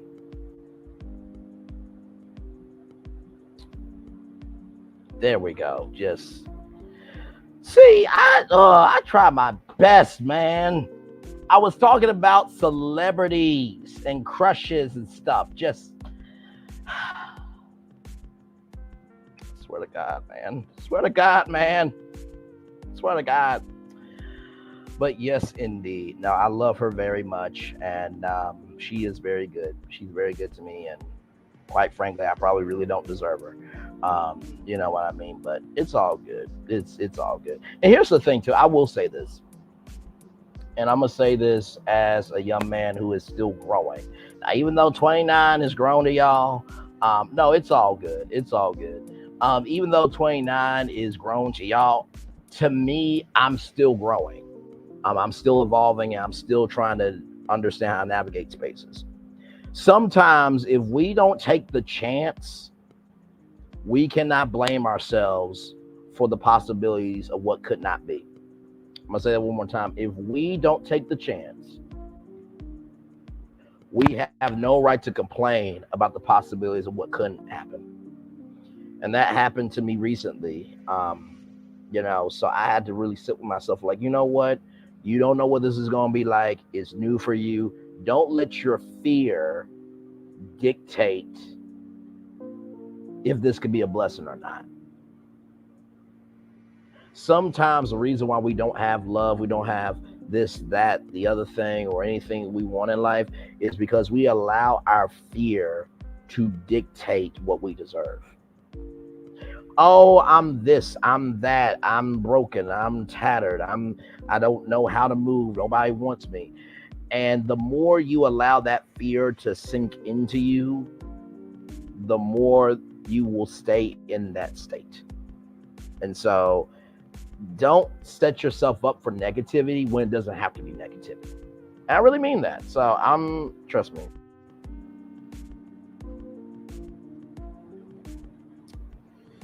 Oh, Lord, it's always something. It's always something. But no, thank you, Cheryl Rhodes. I appreciate that. And like I said, I'm still new to YouTube, believe it or not. And I think that's the thing. It's like experimenting with what's going on. And listen, this is crazy.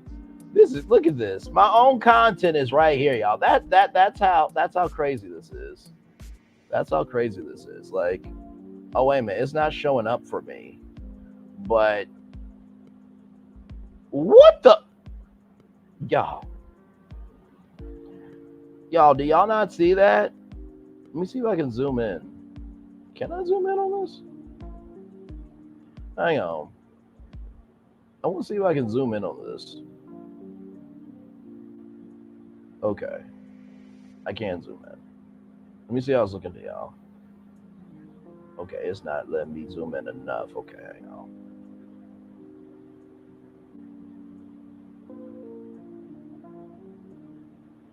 Do y'all see that? Why is it not? Anyway, apparently the Wiley Show is saying Funky Dineva admits doing coke with Benzino. What the hell? What the actual hell is going on in the world today for that to be said? Can nothing be private anymore? Jesus Christ. But yes, that is my podcast, y'all. So I'm gonna leave the poll up for the rest of the night if y'all wanna well, I'll be going ATLien again. You never know. You never know. You know what? I think sometimes appearances just need to be appearances, and other times, reoccurring appearances may lead to bigger things.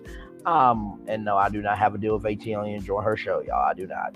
Although I talk like I did, right? Hashtag God, yeah.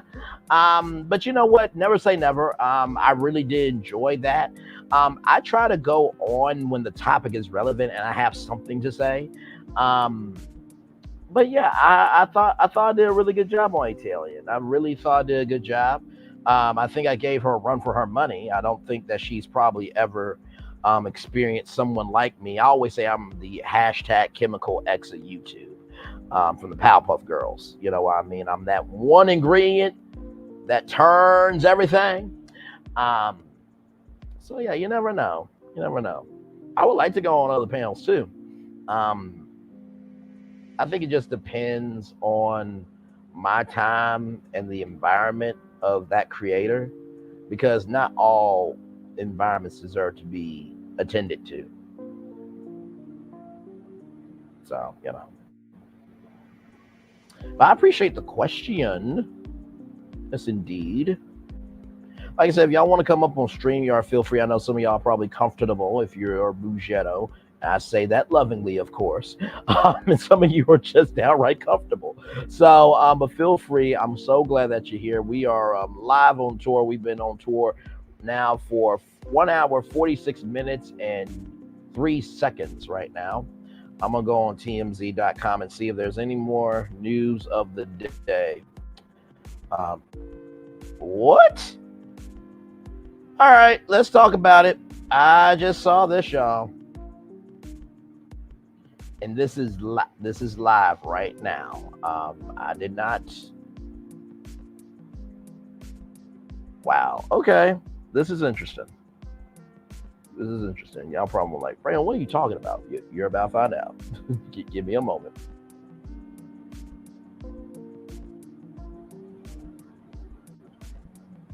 Oh, yeah. Okay, so here's the thing. With Queen Sheba, I disappeared because I was going on tour right after that. So like she went on, and then I even said like, hey, I can't stay long because I gotta go live on tour at 6 p.m. So, but yes, I did not leave because I love Queen Sheba. We actually had a one-on-one conversation after the live of why are black women leaving Exodus, and that boy who was a prince, stupid as hell, said what he said about women. Just a pro tip. If you a dude, like, let's give our take on what we give to women, but not tell women what to do. Because each woman is a different masterpiece, just like in an art gallery. You did great on there. She has a regular troll that comes to her panel, you know. Oh, okay. Interesting. Well, listen, if you ain't pissing people off, you ain't doing something right. But also too, if you do have people trolling you, it's not that you're not doing something right. You are doing something right, and they can't stand it. That part. So I just saw this on TMZ, and I'm reading it to y'all live right now. This is an exclusive from TMZ.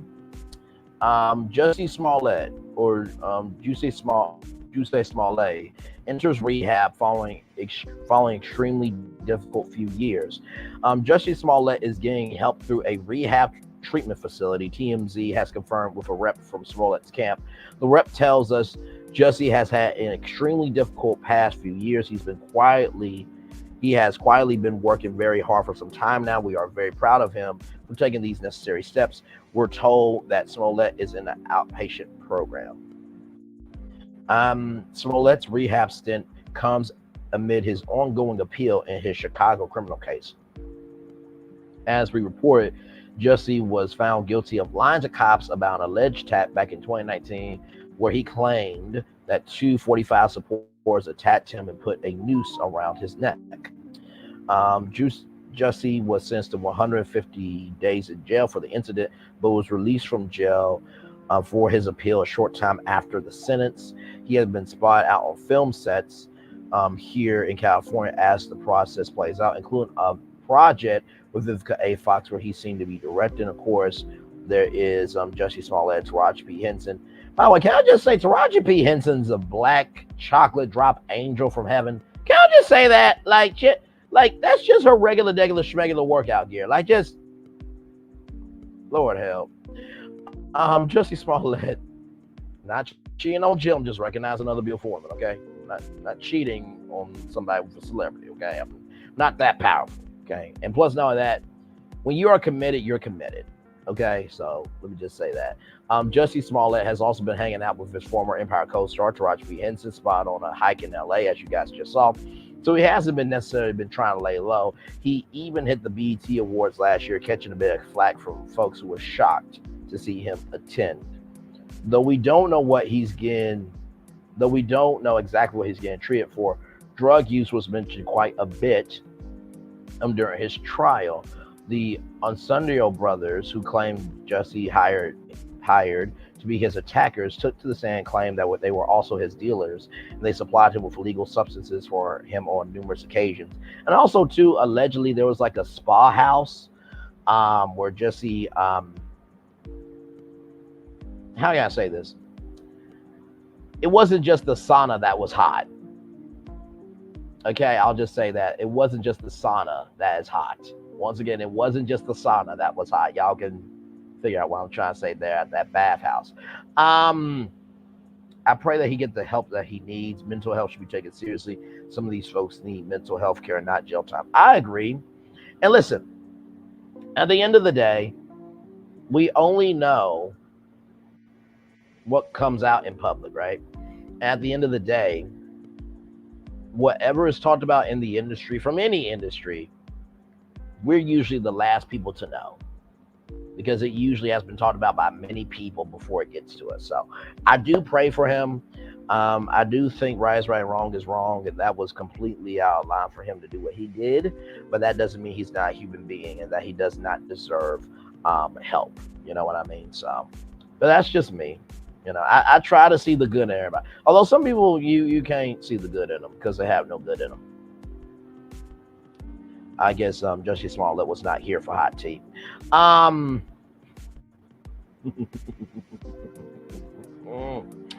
Let's move on, shall we? Let's see here.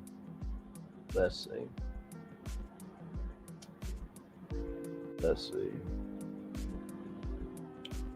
trying to see if there's anything else here. Whoop, hang on.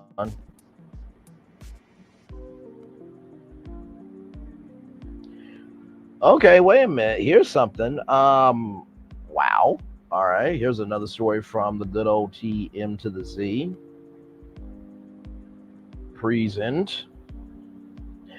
I really do like this sharing screen experience with y'all because this is like really cool. The fact that I'm able to showcase stories to y'all live in real time and stuff. That is really, really cool. So this one had no idea about this. So it says here, Kardashians, Logan Paul, doctor behind bars for NBA fraud scheme, worked with tons of celebrities. So I think that's the doctor there. So the chiropractor to a ton of Hollywood stars, ranging from the Kardashians to Logan Paul to Kevin Hart, won't be providing services anytime soon because now he's behind bars. Dr. Patrick Carzon is famous for appearing on the Kardashians and working with huge names like Jamie Foxx and Diddy, but he got busted for his role in a fraud scheme with former NBA players, and now he's locked up at USP. I'm going to guess that's Southern. Anyway, I think it's got something to do with California, but USP Lompoc in California. Known as Dr. Pat to Kardashians, he's featured on the latest episode of the Famous Families Hulu series, getting high praise from Khloe, who tried to sell him as the answer to Scott Disick's lingering back problems from a 2022 car accident. In the episode, Scott and Khloe paid Dr. Pat a visit at his chiropractic office, and that's Dr. Zarian and Logan Paul, Lord help, in Los Angeles, which prosecutors claimed was at the center of a scheme to defraud the NBA's health plan out of millions. Tristan Thompson, as you can see there. The feds say that Dr. Pat created fraudulent invoices former NBA players used to build the league's healthcare plan for medical services that were never actually provided.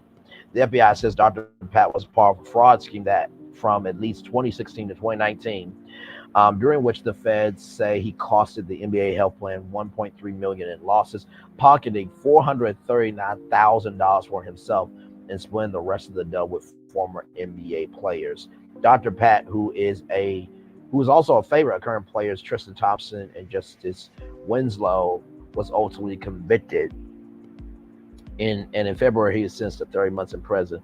No words of the inmates watched the Kardashians when Dr. Pat's locked up. I can't stand TMZ. They always put something at the end that's like a zinger.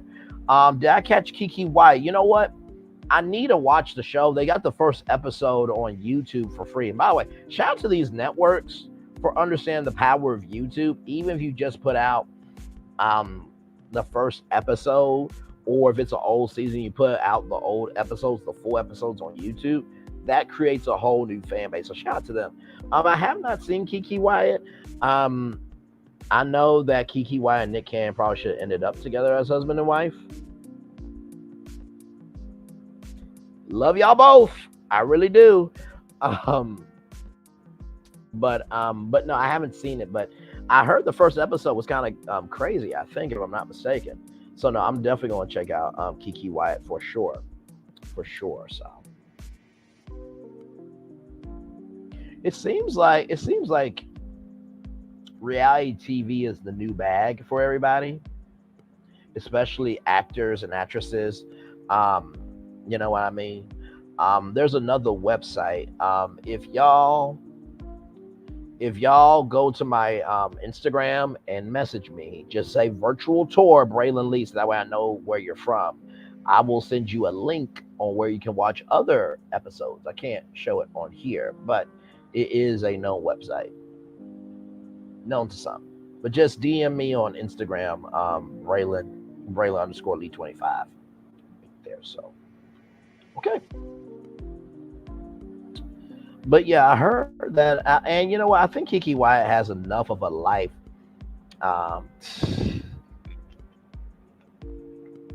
Look, Kiki, do you love me? And I think Nick would. And let me tell you something. Like, honestly, like Kiki Wyatt and Mariah Carey both have those high voices. You know what I mean? So I feel like there could be a chance with Kiki Wyatt and Nick. Although I think Kiki Wyatt's married. I think Kiki Wyatt.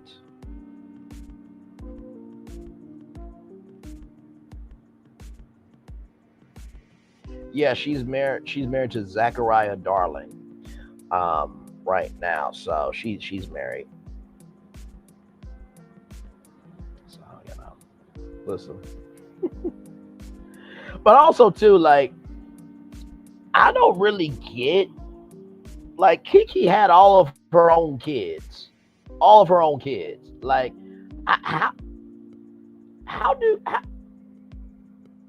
like, first of all, for the dude, like, to have 12 kids, you got to pump and release 12 times, right? But for the woman to be in a hospital bed, you know, all up and everything. Actually, you know what? I want to show y'all this clip. There you go.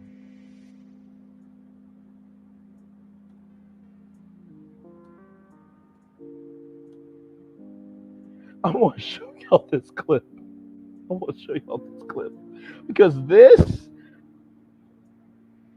clip right here was just too funny. By the way, I'm going to showcase the content creator, Brad, and more Judy, 228,000 subscribers. So I always give credit to where credit is due. Listen, toxic is in the eye of the beholder, but I'm assuming that she might have done some things on Revelation. I think that's why he said. But y'all, look at this, because to me, I want to have this energy for my person. I think I will. But y'all, look at this. I thought this was so funny. I want y'all to see how my wife was acting while we was in the hospital. I'm gonna show them the video, beautiful. What'd you say? I want to know where they done took my child. They came in here. I ain't never seen that lady before. She didn't really introduce herself or say much. She said what she was going to do. I want to know they took my child and start making it beat. We all got these wristbands. He got a locator on him. I need my child back. Okay, beautiful. That was the pediatric nurse. She took him to the pediatrician. How long they gonna be gone? they need to call me or something. How long they gonna keep him? Is he waiting in line? Is he there? I'm gonna go get him. You don't even know where it's at. I'm gonna go look for it, beautiful. I'm gonna go find it. I'm going, you rolling me with you. Beautiful, you can't walk yet.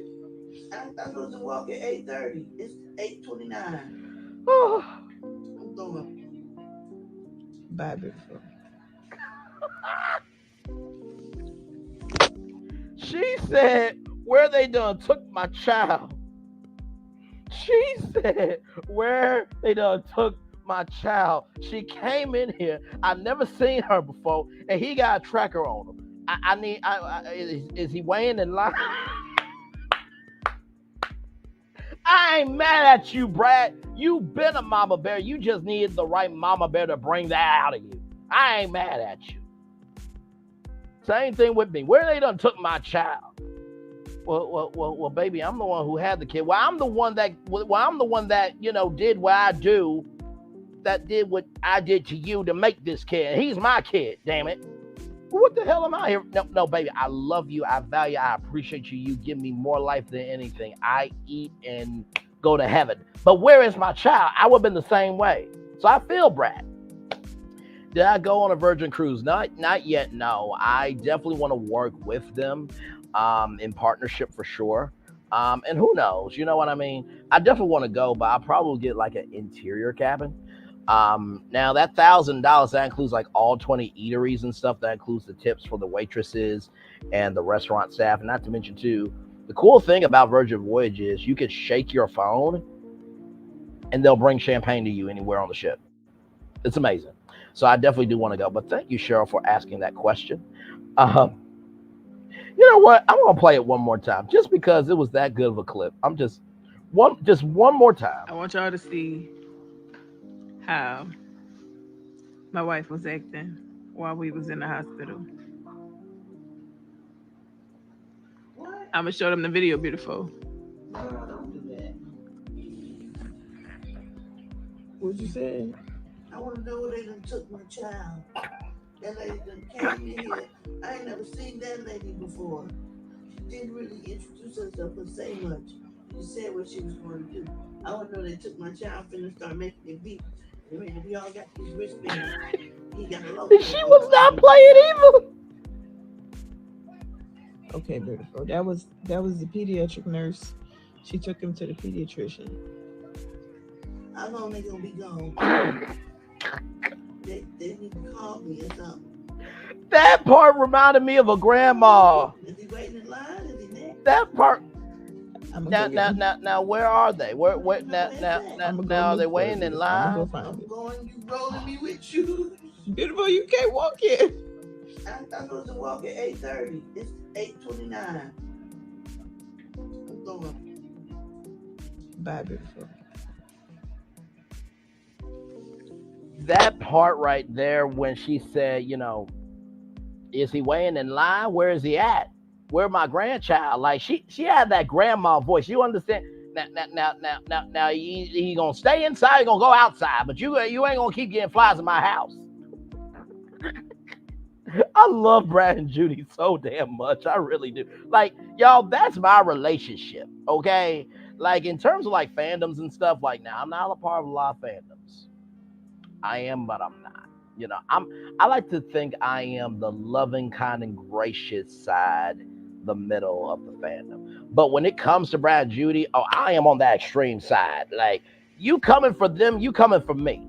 Okay? Like, if I got to join that reality show, I would be on cloud 9. Like, right? Let me tell you something. I wish Dish Nation was a damn hour. I can't stand it that they had 30 minutes because video reactions would be so amazing. And that clip should have made it to Dish Nation. You're absolutely right. Because you know what? Gary with the T would have done a funny impersonation of where they done took my child.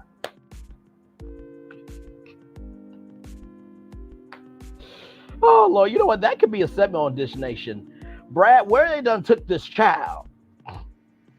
So Kim Kardashian's son was flipping the bird. Where they done took this child? Well, I don't know where they took him, but wherever they took him, he was a disrespectful little person.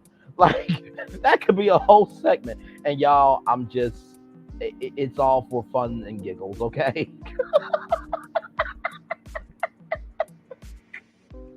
Oh, my Lord. But honestly, to tell you the truth, like, I think Kaleidoscope hair care products, there's so much more of them. I think they could do Kaleidoscope Media, and I would so help them out.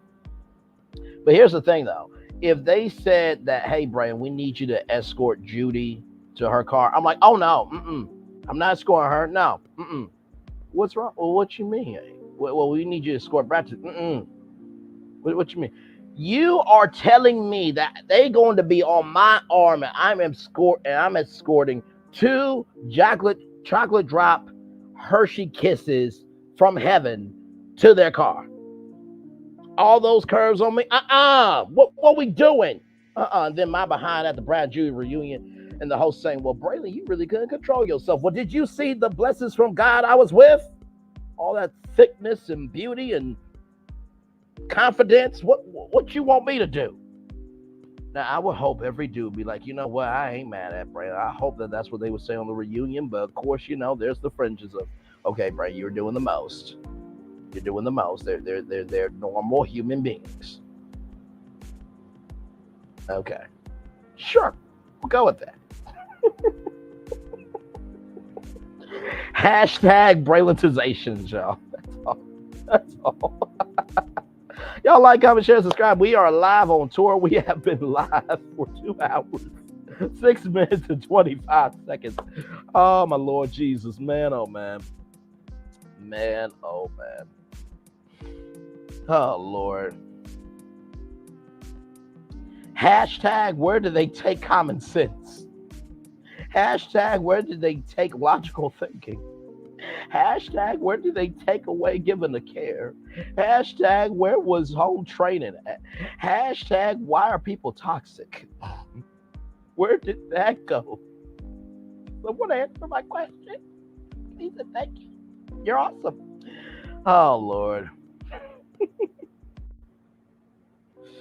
Oh, man. Man, oh, man. Lord help. 3 people in the building. Thank you so much. Woo, for being here. Lord help. I'm just looking at some comments, y'all.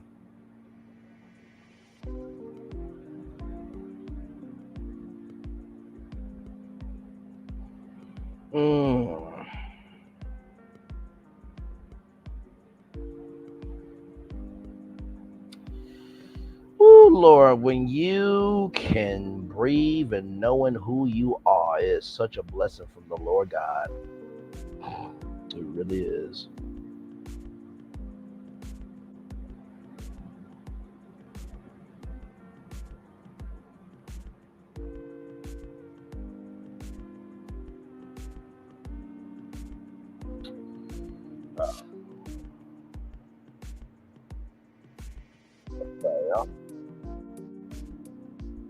Oh, my Lord. Y'all got any other questions, comments, concerns? Oh, man, you never know what's gonna happen when we go live on tour. You just never know. You just truly never know what's gonna happen. As you guys may or may not know, there were some pictures about Haley Bailey pregnant. And so DDG came out with some things to say. So we'll take a look at that.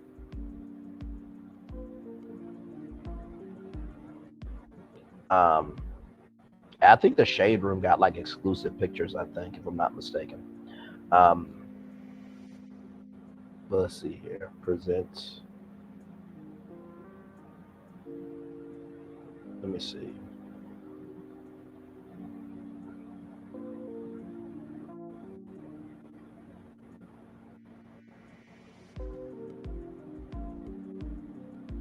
Let me see here. All right. So DDG said, call me a rich bum if you make it Hallie pregnancy jokes. DDG may or may not be a father to be after he and Haley still aren't saying, but in the meantime, he's not going to be sunned by some faithless trolls on the internet. After all, that's literally his specialty. So you see this picture here, and some people are thinking that she's pregnant because of that. Like, whether it is or it isn't, it doesn't matter. It's her life, right? Sometimes we get too deep into other people's issues. After speculation that he and his girlfriend Haley are expecting their first child, their public outing last weekend made it a near lock. The moonwalking and Calabasas rapper gave off the impression he was bombarded with taunts about not being good enough for the Little Mermaid star. Haley Bailey pregnant at the height of her young career by a bum so tired. We're calling DDG a bum because his music is whack and she deserves better. We know he has money, but he is still lame. Y'all saying DDG is a bum because he only has money only means we need to bring back classism. Hallie can do better than him is the point. He could have 50. It doesn't matter. People should normalize baby mother culture. Can't believe that's even a phrase because so many men impregnate women on purpose of the high of their career to keep them down. Won't be surprised if DDG wanted this, and besides DDG's trash and Haley doesn't deserve this. Now, I will say this, right? Now, I have seen, clips of Hallie and DDG and even Lil Wayne, right? And I'm bringing Lil Wayne up for this. Lil Wayne gets with these beautiful women. And I think to myself that there has to be something more to Lil Wayne for him to get these women. there has to be something that DDG does for him to regulate Haley. And at the end of the day, like, being young is already hard enough. And DDG probably knows that she may be out of his league, but guess what? She made him her choice. And that's what should matter. So just give a little love, give a little grace, give a little perspective. Because guess what? At his age, he's not going to make every right decision. At your age, you probably didn't make every right decision either. Okay, like I'm tired of the capping that's happening. Instead of playing the baby shower, the savvy social media maestro decided to lean into the haters, labeling him a bum by adjusting his Twitter bio to rich bum. Update my bio to clear confusion. Rich bum. Hip hop is full of pocket watching these days, so it's anyone's guess how DDG was armed by Forbes in both 2022 and 2021. Also released his Maybe It's Me album back in July. Yeah, Haley sure knows how to pick them. And honestly, tell you the truth, I thought this was a cute picture here. I did, and maybe those are cornrows. I don't know. But yeah, so. At any rate, DDG should look to his friends, not his haters. Appears he has a good old pal, Nick Cannon, who eagerly welcoming him to the baby dad game by any available arms. Apparently, only takes one kid to earn membership. I can't. I can't. Lord help. Like I said, I wish Hallie well. I wish DDG well, because at the end of the day, they're two human beings, right? And I think, honestly, at the end of the day, we may not like what a person does, but that doesn't mean we can't wish them well. You know what I mean? I think we should be able to wish people well in life, even when we don't like them. Like, I wish everybody well in life, but some people just don't have to eat at my table. You know what I mean? So. Try to see if there's any more news here.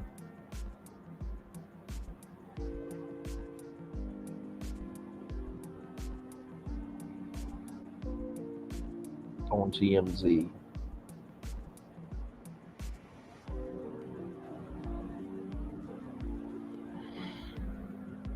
So, y'all, the story that I'm going to be doing for tomorrow, y'all, Kanye has done a lot, but this, I can't do it. So I will tell y'all about that tomorrow.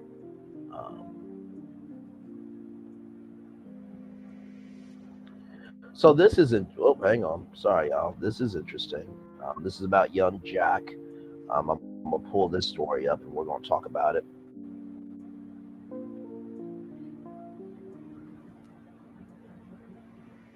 I also really do love when I do this live, you know what I mean? Because at the end of the day, like, the best topics happen when it's live. So after all the topics are done, pulling up different topics live is really cool, because it's like, it's the first time I'm reading, the first time you guys are hearing about it. We all just are having our take on it all.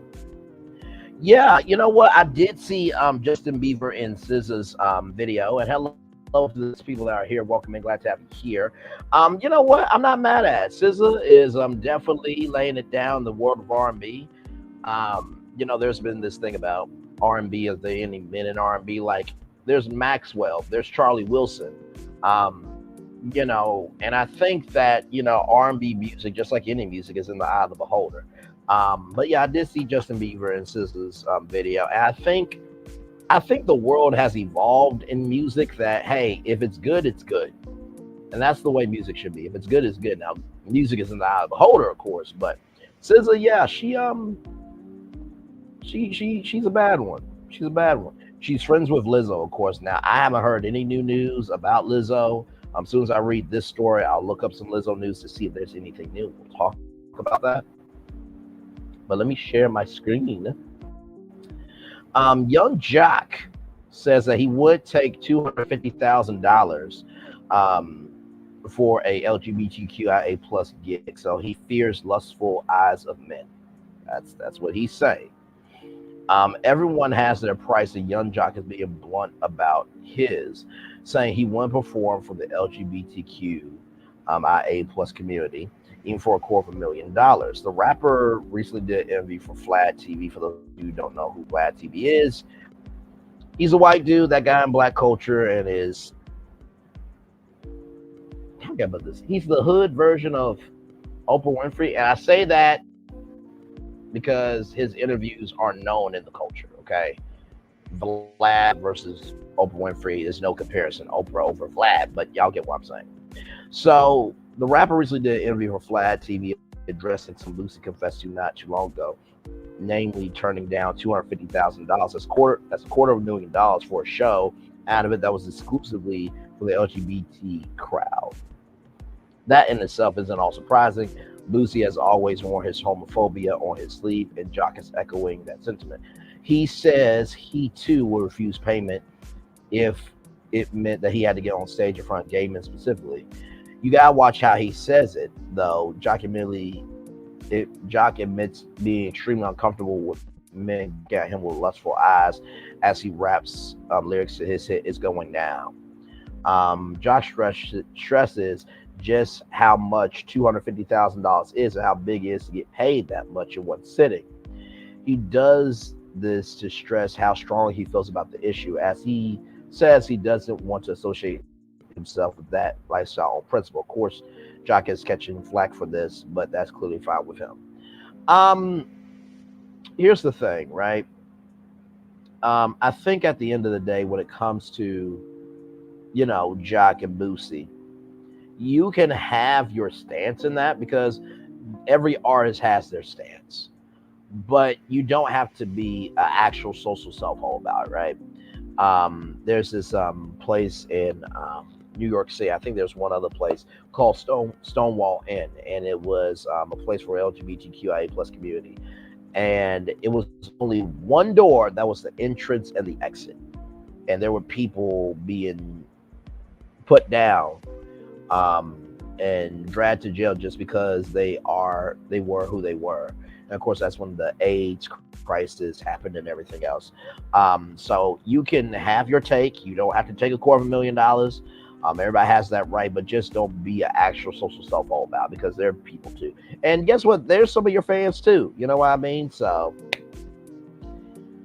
but hey, to each their own, though. So. I'm not trying to be peaceful to be peaceful, but in the same token, it's just like somebody's gotta be peace in the valley sometimes, y'all. Really, just it is what it is. 5 people in the building. Thank you all so much for being here. Like, comment, share, and subscribe. We are live on tour. If you want to come on up, please feel free to come on up. We are just chilling here, live on tour. Glad to have you. Glad to have you here. Let's see here. Okay. Now, y'all, I want to talk about this because I saw this. Now, Twitter's changed. Twitter's changed a lot. Right. So this comes to us from TechCrunch. So with Twitter, Twitter plans to use payment, phone and ID verification to stop bots in addition to the $1 a year fee. So it's official. Twitter is charging users to use its service, a move that Twitter owner Elon Musk said would help the company combat bots and spam, something that he repeatedly complained about even before acquiring the social network. There was a time that he was going to buy the social network, but he wanted to know about the bots, and then he didn't want to buy it, and then he had to pay like this $500 million fine. While critics, including WordPress founder Matt Mullenweg, have suggested that fees alone will not since some style or circumvent, I'm just going to say circumvent, the efforts of determined spammers A Twitter engineer took to the platform to explain that the nominal $1 per year fee was not the only tool Twitter planned to use to deal with the bot problem. Instead, it's only one piece of a broader plan to stop bots that may also include payment, phone, and ID verification, in addition to traditional bot catching methods involving heuristics. On Twitter, Director of Engineering Eric Fernando wrote, I've read a lot of cynic takes about the $1 non-bot feature and verification program in general. He said he understood the skepticism, but noted that in a matter of years, AI will be able to mimic human interactions by doing things such as solving captchas and generating photos and videos that will be undetectable by human or AI countermeasures. That means current methods of catching bots will need to evolve. If you can avoid getting identified as a bot, why can't an intelligent AI do the same? Fernando asked, are you sophisticated enough to evade Twitter's bot detection? And the answer is, of course, yes. However, critics point out that a small fee like $1 or even $8 won't stop all bots. Millwick argued that spammers buy domains to use at a cost that's usually a lot more than $1 per year, that millions are used for spam and nefarious purposes. In addition, he said spammers may also use stolen credit cards and identities to conduct transactions. Told y'all about the MGM and the Caesars Entertainment cyber attack. Listen, I get it. Of course, they've done phone verification for a long time where, you have your email address.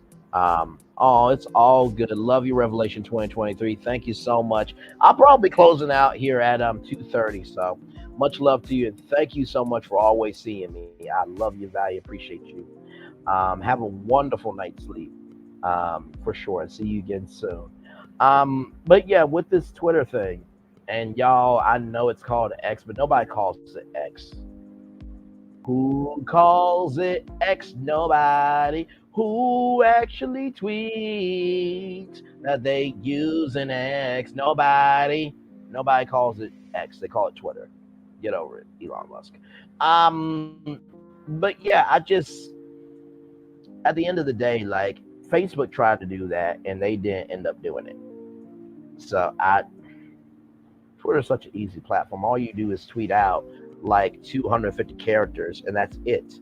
That's all you do. You just tweet out 250 characters, and that's it. That's all you do. Nothing more, nothing less. It's sad. It's quite sad.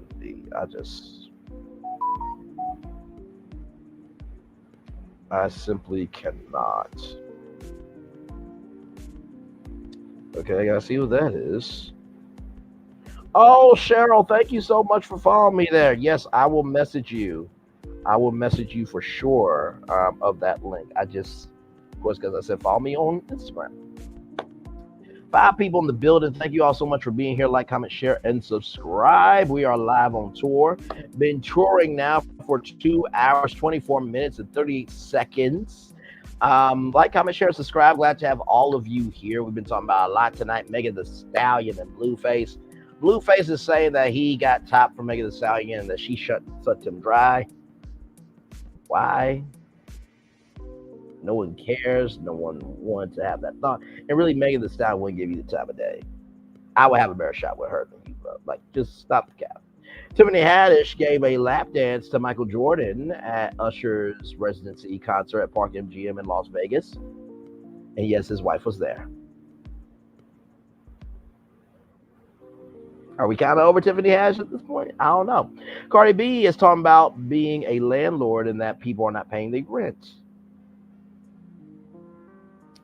And that Cardi B and Offset want to stop renting and invest in property in Los Angeles and Miami and want to own a home. So there's that. Alvin Jones produced Rap City and created Rap City. And apparently there was a beef between 106 and Park and Rap City. I had no idea about that. Vanessa Williams produced a play called What a Wonderful World, showcasing the life of Big Louis Armstrong, according to his 4 wives. I didn't know he had 4 wives. And then Chrisean Rock got back at Blueface, and Lil Malibu got back at Whack 100. So a lot going on. Jussie Smollett's going to rehab. There's a chiropractor in jail for an NBA fraud scheme. Trying to think what else. DDG responds to critics about Haley being pregnant. So a lot going on. Of course, we're talking about Will and Jada. Everybody is so tired of them. So tired. So tired. So yeah, welcome and glad to have you here. If you want to come up, just click that stream. It is pinned to the top of the show there. And also there is a poll there if you want to vote on. I have a podcast called Rampage Tendencies Podcast, and would you guys like for me to do a virtual tour playing my podcast? So we shall see. I'm probably going to upload episodes 4 and 5 maybe this weekend. We'll see. And then, hey, maybe I'll, play some of the podcast episodes right here on Virtual Tour Live, since we do go live on tour about anything and everything. So, but yes, indeed. Glad to have all of you here.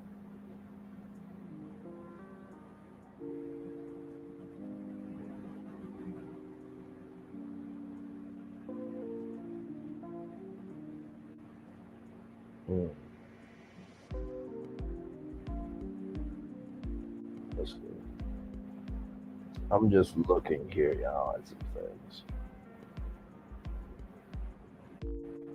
Okay, nope. By the way, price hikes are on the way, y'all, for Netflix, in case you guys did not know.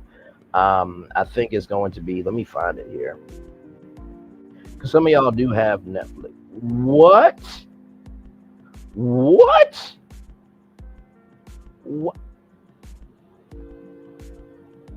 Okay, this is breaking news. I don't like this. I don't like what I'm about to present to y'all. I really don't. I'm going to talk about it. Talk about it. May have to update it. And this literally just came out. It says Disney plots Good Morning America exit from Times Square studio. Robin Roberts, George Stephanopoulos, and Michael Strahan will soon have to agree. What? We'll have to move to a different locale as a part of a larger move by Walt Disney Company. All of the company's New York properties are slated to move in 2025 to a building downtown New York in a neighborhood known as Hudson Square. That includes some programs already concert with well-known students such as GMA, Lab Kelly, and Mark. Move is not scheduled to take place sometime, but staffers are already coming to grips of how it might affect the program standing in the nonstop morning wars.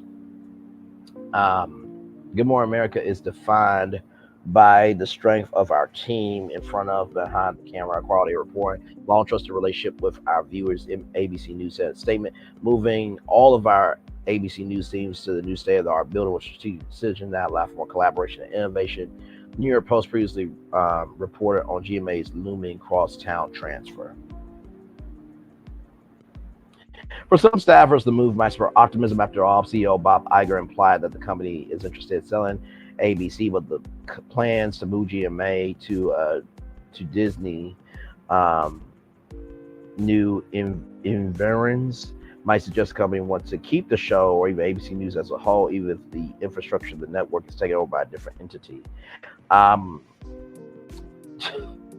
Times Square had helped boost GMA's long fall bell with GMA Today for morning show viewers. Today regularly sends its anchors to talk to passersby at NBC's headquarters in Midtown Manhattan. GMA took on some of that spirit when it took residents of Times Square that allowed some city dwellers to look through giant level windows. For a time, GMA even welcomed a live audience into the studio for a second hour of the show. Those who linger allowed to chat briefly with Roberts and Zia, of course, others as well. In 2001, CBS Mornings took up residence in a studio across the street, meaning that GMA exit the third place morning show could gain a new Midtown profile. No one's really watching them, though. Like, people are watching them, but it's not like GMA. GMA has trumped Today in overall viewers for several years, with the NBC program maintaining a lead in the critical audience demographic of people between 25 and 54. Under executive producer Simone Swink, however, GMA has made new inroads in the demo, which is the most desired audience by advertisers and news programming. Just because Disney's moved downtown doesn't mean GMA will abandon all New York City. A person familiar with the show says producers will continue to send out hosts across various parts of the Big Apple around, as well as in the cities around the U.S.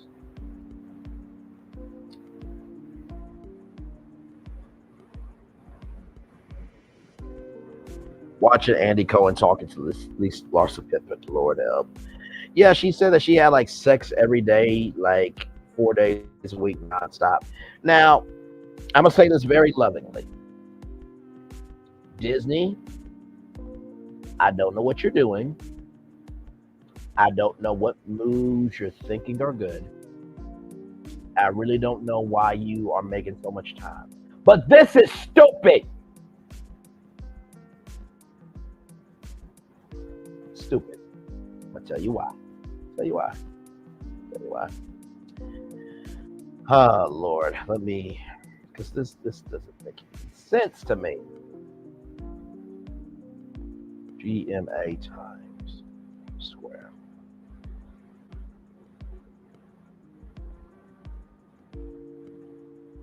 So I'm going to show y'all this video.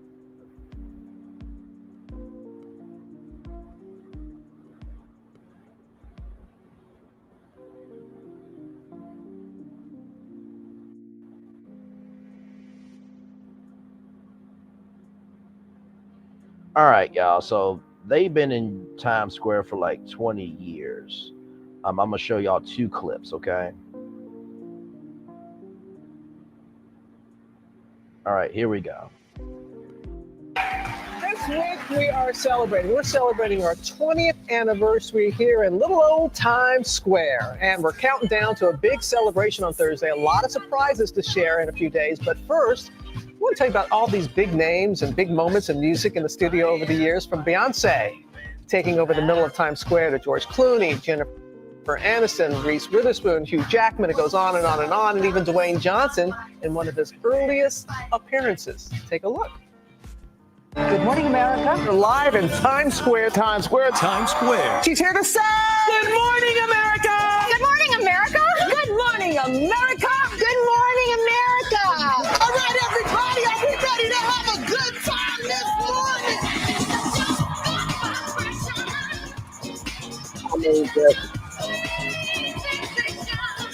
How do you get up this early? Check this out. Say, look, no, come on, Eddie. Trust me, he was not that shy in the dressing room. Good morning, America. I love the audience. Beautiful audience. This helps get us started. It is our biggest concert ever here in Times Square. Y'all see that? Oh, come on. I'm a genie in a bottle. You gotta rub me the right way.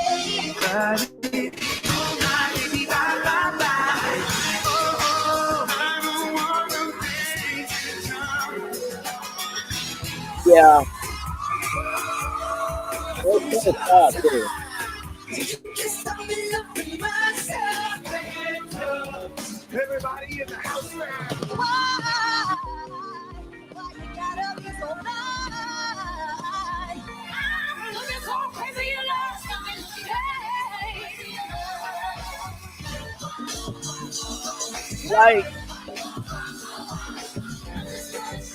Like, how can you move from Times Square? Like, what? All that in Times Square.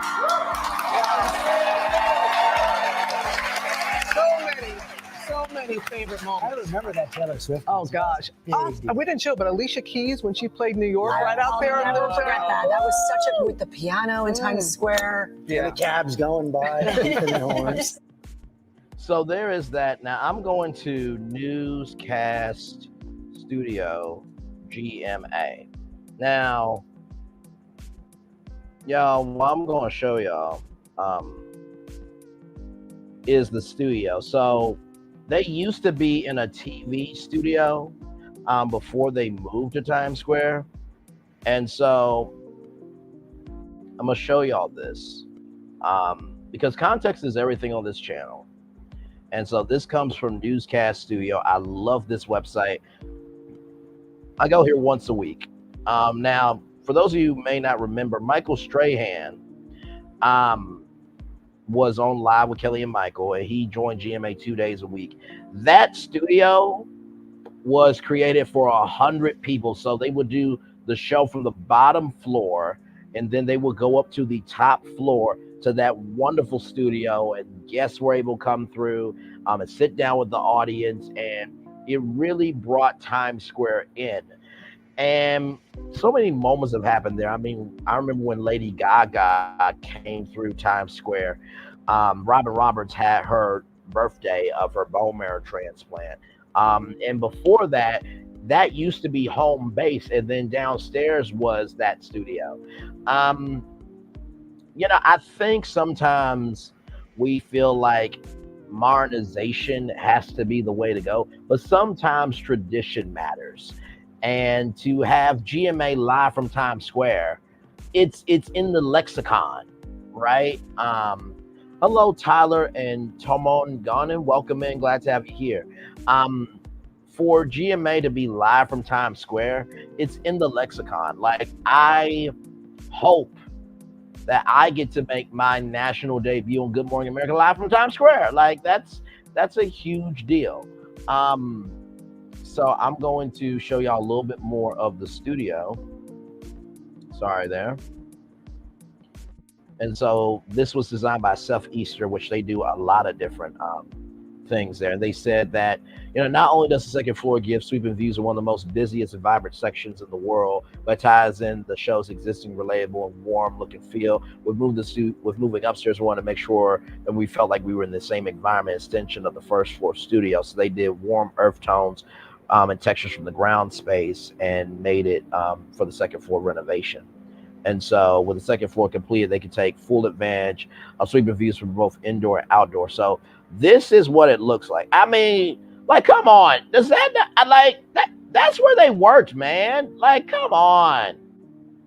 And then they switched it because of COVID, right? Because of the vid.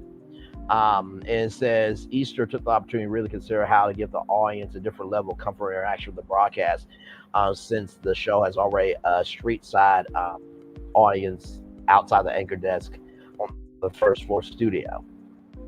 And so there's like a 12-foot LED wall in one corner right here, and then there was like another LED wall. The space provide offset venues that give the show flexibility. A smaller space with additional video walls brings in live feeds of Times Square, despite the fact that the space faces an interior wall. So there's like a 12-foot high LED wall. So that wall right there can be many different graphics. And then the banners there of Good Morning America, they can put anything in that. And I don't know. I sincerely feel that it's not the right thing. Like, it is okay to be traditional. So I'm gonna show y'all a couple more clips of this, and then I'm gonna show y'all one more thing.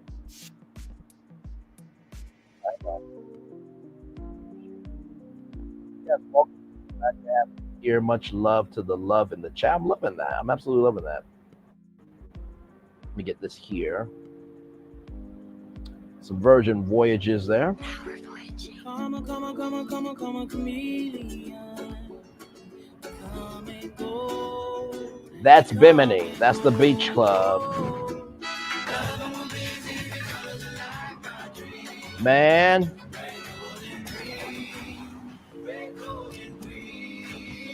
Virgin, call me. Let's collaborate. Like, what we doing here? We are celebrating 20 years of GMA right here in Times Square.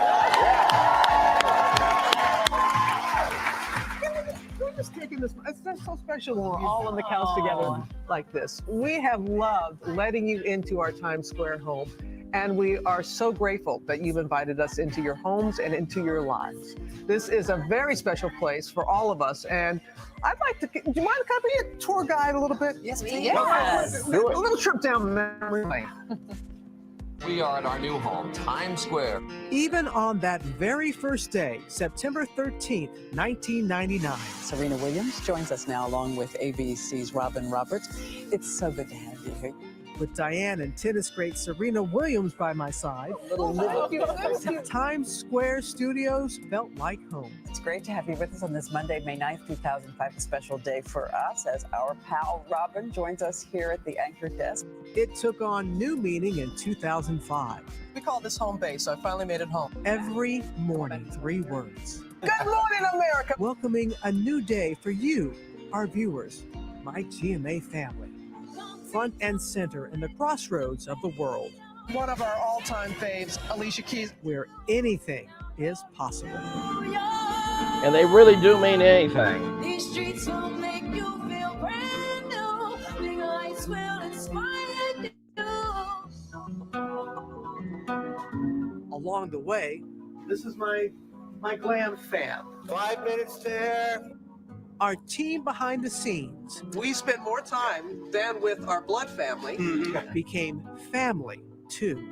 2, 1. Tell people why you all have the headsets. You and Angie and Eddie, Fonzie. All stage managers. And what does that entail? And that entails counting backwards from 5 to 1. A very important job. We've shared heartbreak. Our beloved former stage manager, Angie Morial, passed away on Saturday. You often hear us say that, oh, we're a family, we're a family, we're a family. We are. In happier times, we celebrated love, toasted new bundles of joy. Brandon and Rita Bodo, they've met and fell in love here at GMA. And look at that. Scarlett Giselle, the new baby girl, she is doing great. We call ourselves Thelma and Louise. When I needed it most. I have breast cancer, as my family here knows, my family at home knows. Sometimes treatment for cancer can lead to other serious medical issues, and that's what I'm facing right now. Our beloved crew stood beside me as I maneuvered all of life's curveballs. You have the amazing Roberts family to get you through this, and you have the viewers and all of the fans. But you have a third family. They're all around you. We are Team Robin, as is everyone. And even while I was home recovering, I was there in spirit. Good morning, everyone. Hello to Robin at home. This moment right here was so emotional, man. I have been waiting 174 days to say this. Good morning, America. The laughter. Magma, couldn't resist. Oh, the dancing. Dance break, Robin! I need a dance break. Okay. Come on, Diane. You look very good. You practiced. You practiced. And the fun. Oh, no. 3, 2, 1, recline. Oh.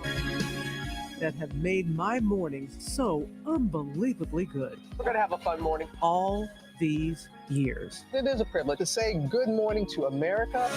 Good morning, America. Good morning, America. Like, I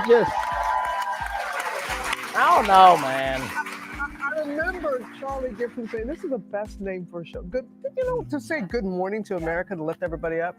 Look at the little babies. We're gonna get to the babies in a moment. Said, bring the kids in, and I thought, this is it? Okay. Now we've seen the 3 of your first days. We're gonna hold. George, you remember yours? First day at GMA or first day here in Times Square? Honestly, I didn't, but they showed it to me.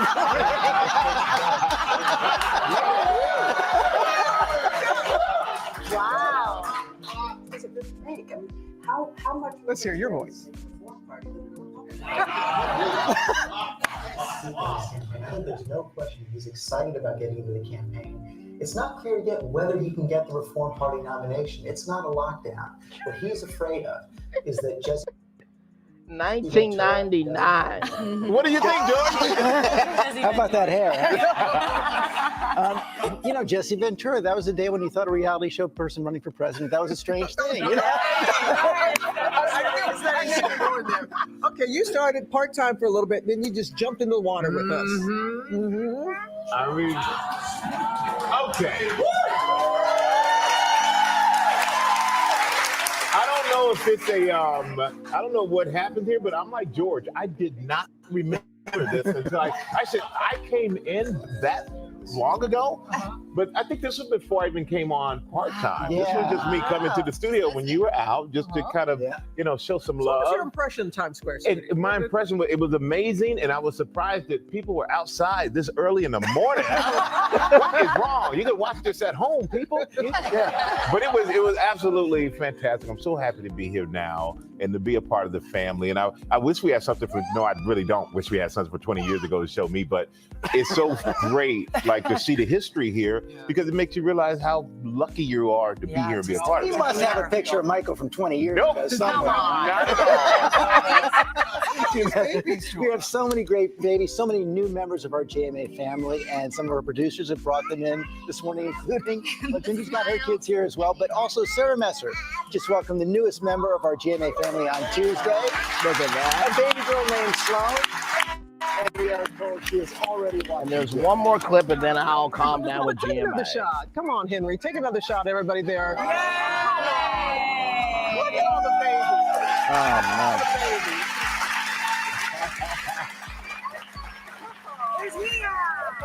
I guess we've had all our babies in those 20 years, too. Yeah, we have. I know. These two little munchkins over here.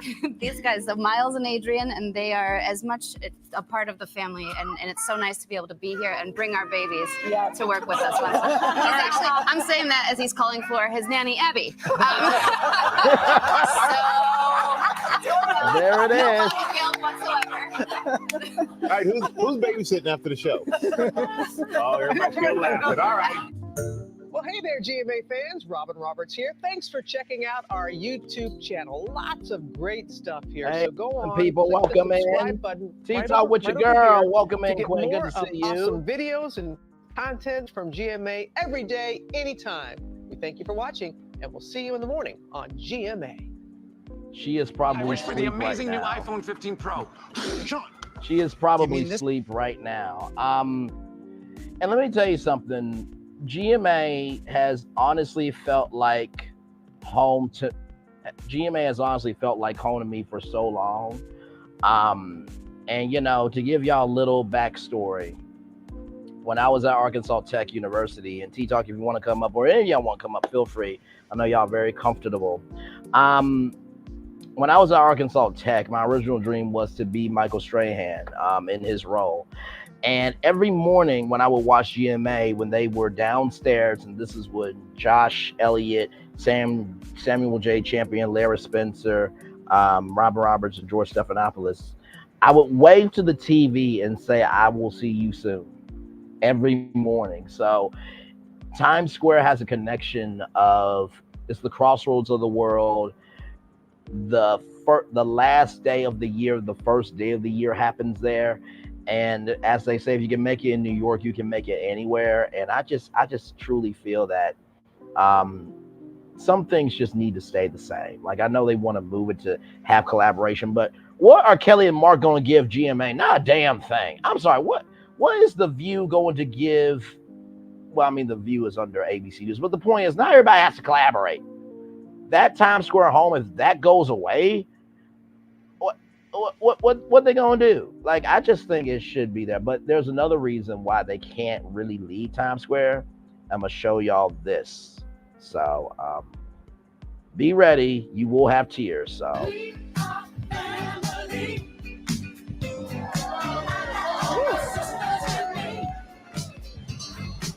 Back now on GMA. We moved Robin's anniversary party outside into Times Square because the studio wall cannot contain the excitement for her 20 years here at GMA. You come out into Times Square, you greet people every morning, so we wanted to make sure that they were a part of this festivity as well. And you know what?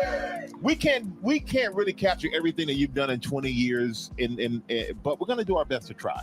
So check this out. Watch for that blue thing right there. We call this home base, so I finally made it home. Oh, this is quite a view up here. We're about 45 feet or so above the Atlantic Ocean. Robin Roberts will be driving the pace car. We're gonna have a fun morning. Let's do this. Yes. I need a dance. Okay, all right. Robin is the heart of GMA. She has a special connection to the audience, to all of us. It makes me want to be a great teammate from someone who's been in this business for as long as she has, to still have this energy about her that's like she's here for the first day. And that's the news and weather at 7:16. Charlie and Diane, do I get double pay for doing the weather along with the news? I would have asked that too. Nope. Okay. Didn't hurt to ask. By my conservative estimate, you've had 200 middle of the night, early wake-ups every year for 20 years. That's 4,000. What do you say? 4,000 more? Robin and I were sometimes Lucy and Ethel. Just call me Ethel. Dancing in the Grapes. And sometimes we were Thelma and Louise. Just because we were That ready was for any GMA at your adventure. house where they And we came were to your actual pioneers house. as two women. And they had covering the broadcast. train trip. But I so. think the names I prized the most were always just Robin and Diane. Robin and I always have fun. I think the one thing is always a little dance, and can't just sit still. We always got to have some kind of entertainment, and we've learned to entertain each other. Robin and I were in LA cheering on Ginger in Dancing with the Stars. We're your official woo girls. Woo! We literally stayed up all night talking and maybe drinking a little wine. I'm always feeling like if I could be half the woman she is, and I don't think anybody comes close. People love her, respect her, come up to her, talk to her in a different way. We're going to send it down to the other end of the red carpet. Hello! Oh my God! Both of you are here! She is so easy to be with. What's your nickname, Robin Roberts? No, I want to know. Really, I do. Hot chocolate. Okay. Patti LaBelle is on stage. This was the singing pop-up hard show out. in We are not Philadelphia. missing out. What does Robin Roberts bring to the show? What doesn't she bring to the show?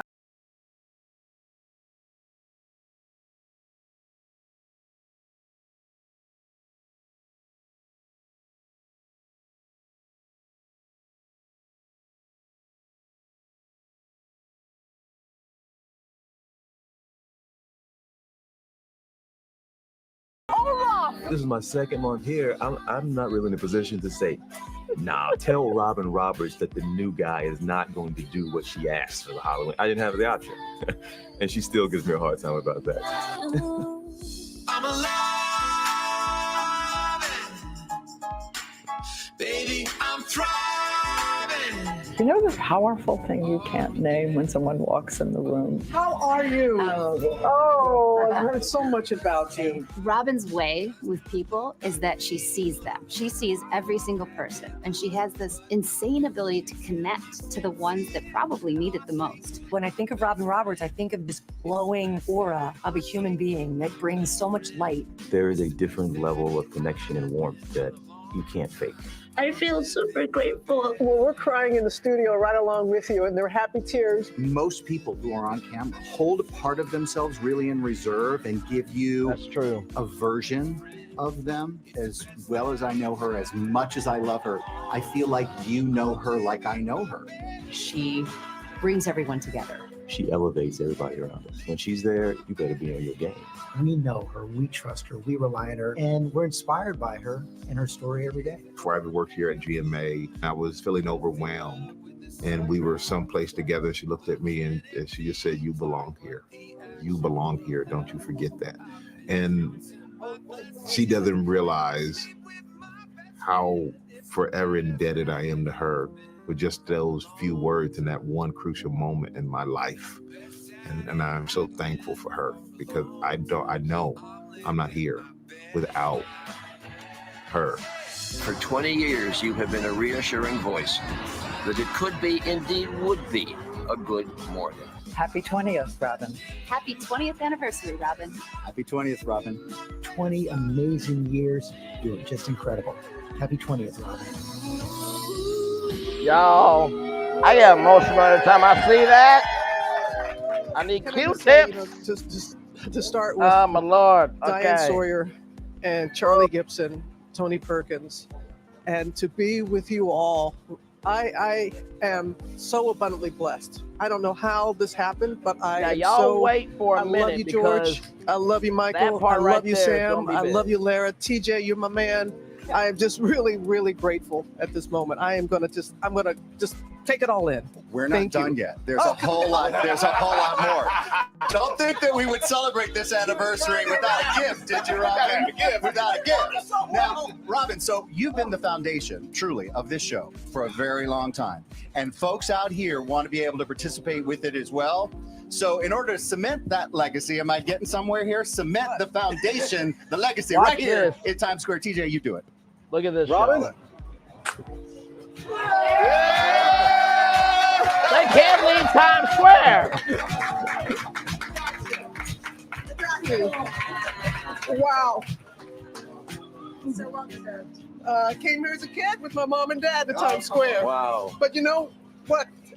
I was standing in this spot, and Sam and Larry, you're going to remember this, when we were told we were number one. This is a spot where we were standing. George, yes, Right. Remember? Tom Sobrowski got in our ear. We were all right here, and that's when he said, after all those years, we were number one. And I have felt number one from day one, all these 20 years, working with all of That's you. going to last at least 20 years. That is. Yes. Is that really staying? Yeah, that's really staying. Everybody can take a picture with it. Everybody can come visit. Everybody. Yeah. Don't walk on it.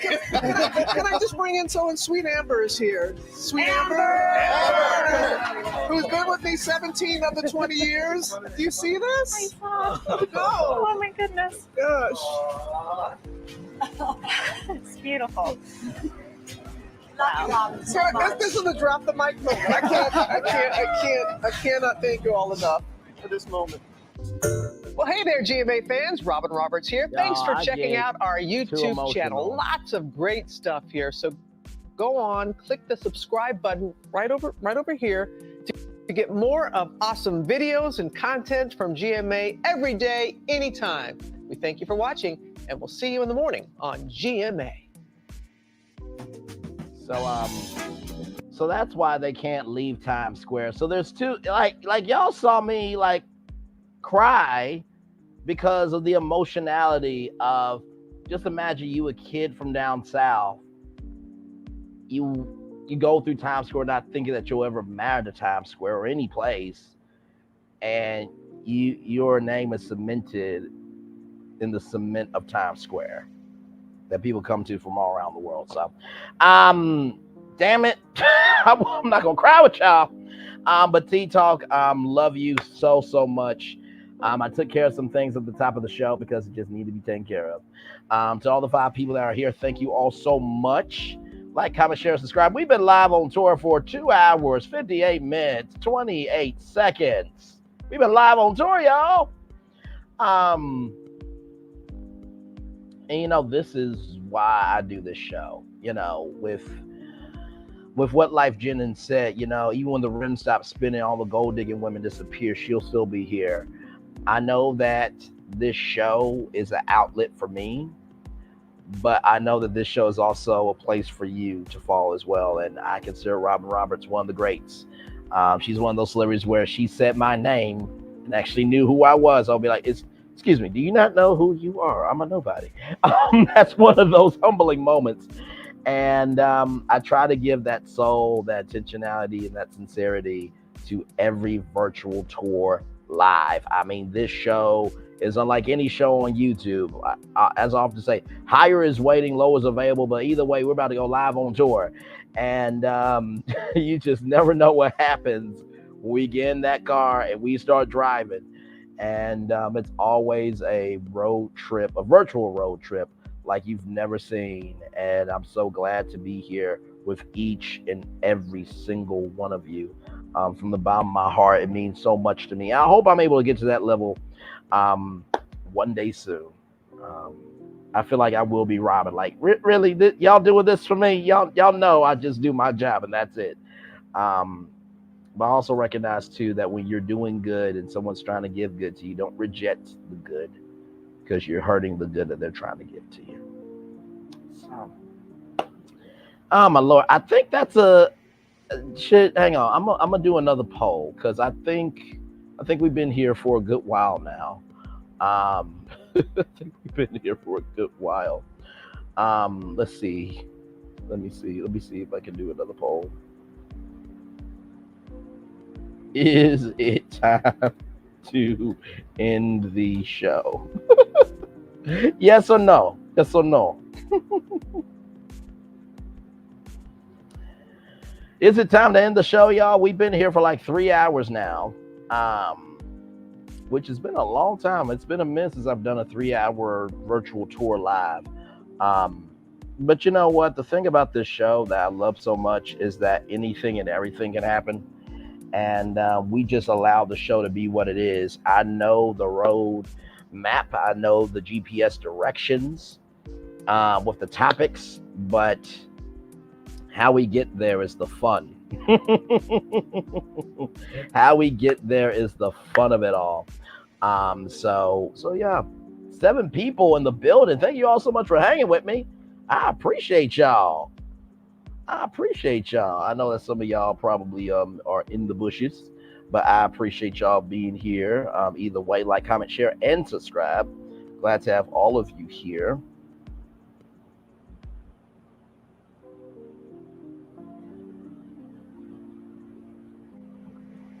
Oh man. Oh man, some people in the building. Thank you all so much.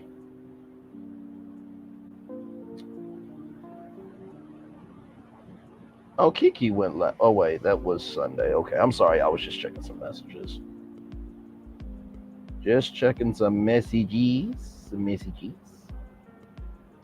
Oh yeah. Okay. So y'all, I gotta show y'all this.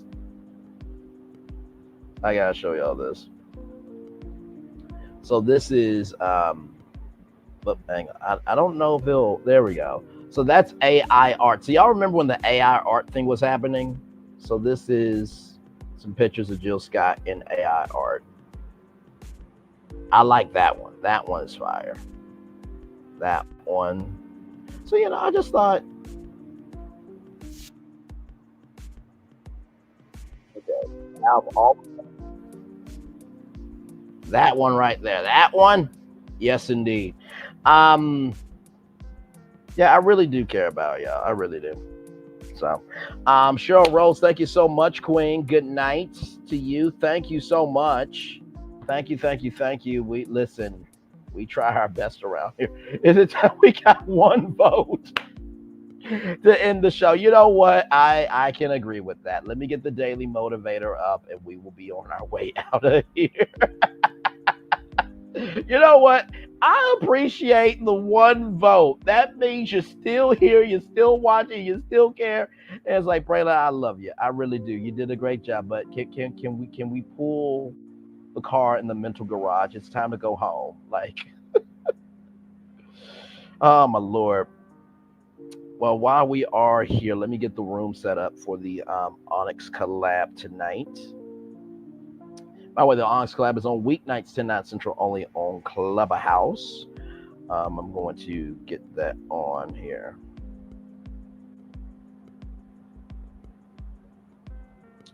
Let me see. Sorry, I'm just trying to see here.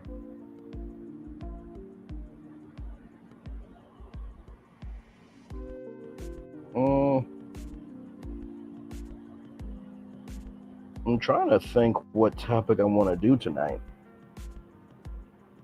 in the Onyx collab. Oh, you know what? I got it. Let me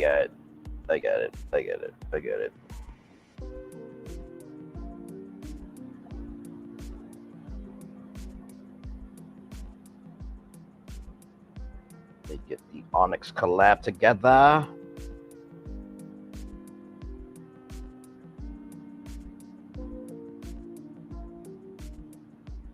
Georgia man arrested for stealing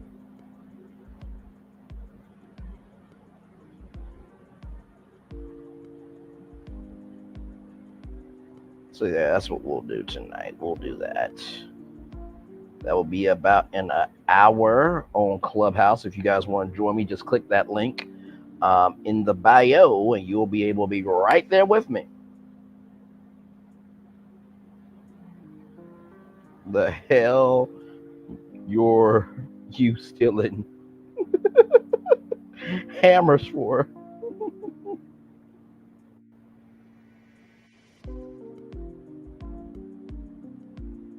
Oh man, I really do love doing this show. I really do. It's trying sometimes, but you just gotta keep going. You'll find your audience. You really will. At least I'm not one trick pony like some people on YouTube. Oh man, sad when you gotta create content now because you have to, because you're not original. So just yes, indeed. Can't talk about being better and you're not doing better. You know what? I need to stop.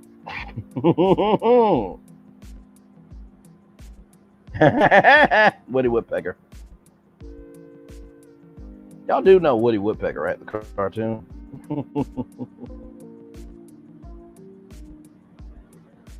Let's see. Rose. Mary. All right, there we go. There we go.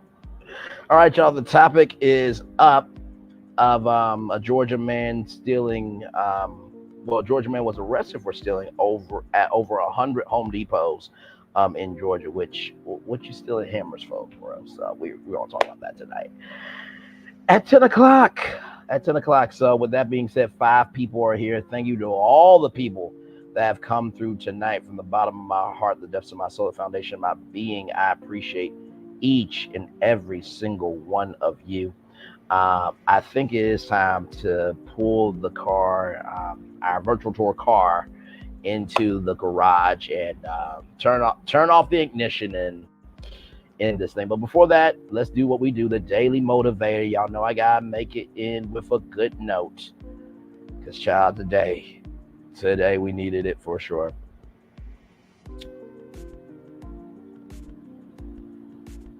So use your weakness to aspire to the strength. Use your weakness to aspire to the strength. I guess they're saying whatever you're uneasy about, use that uneasiness to push you forward to being strong.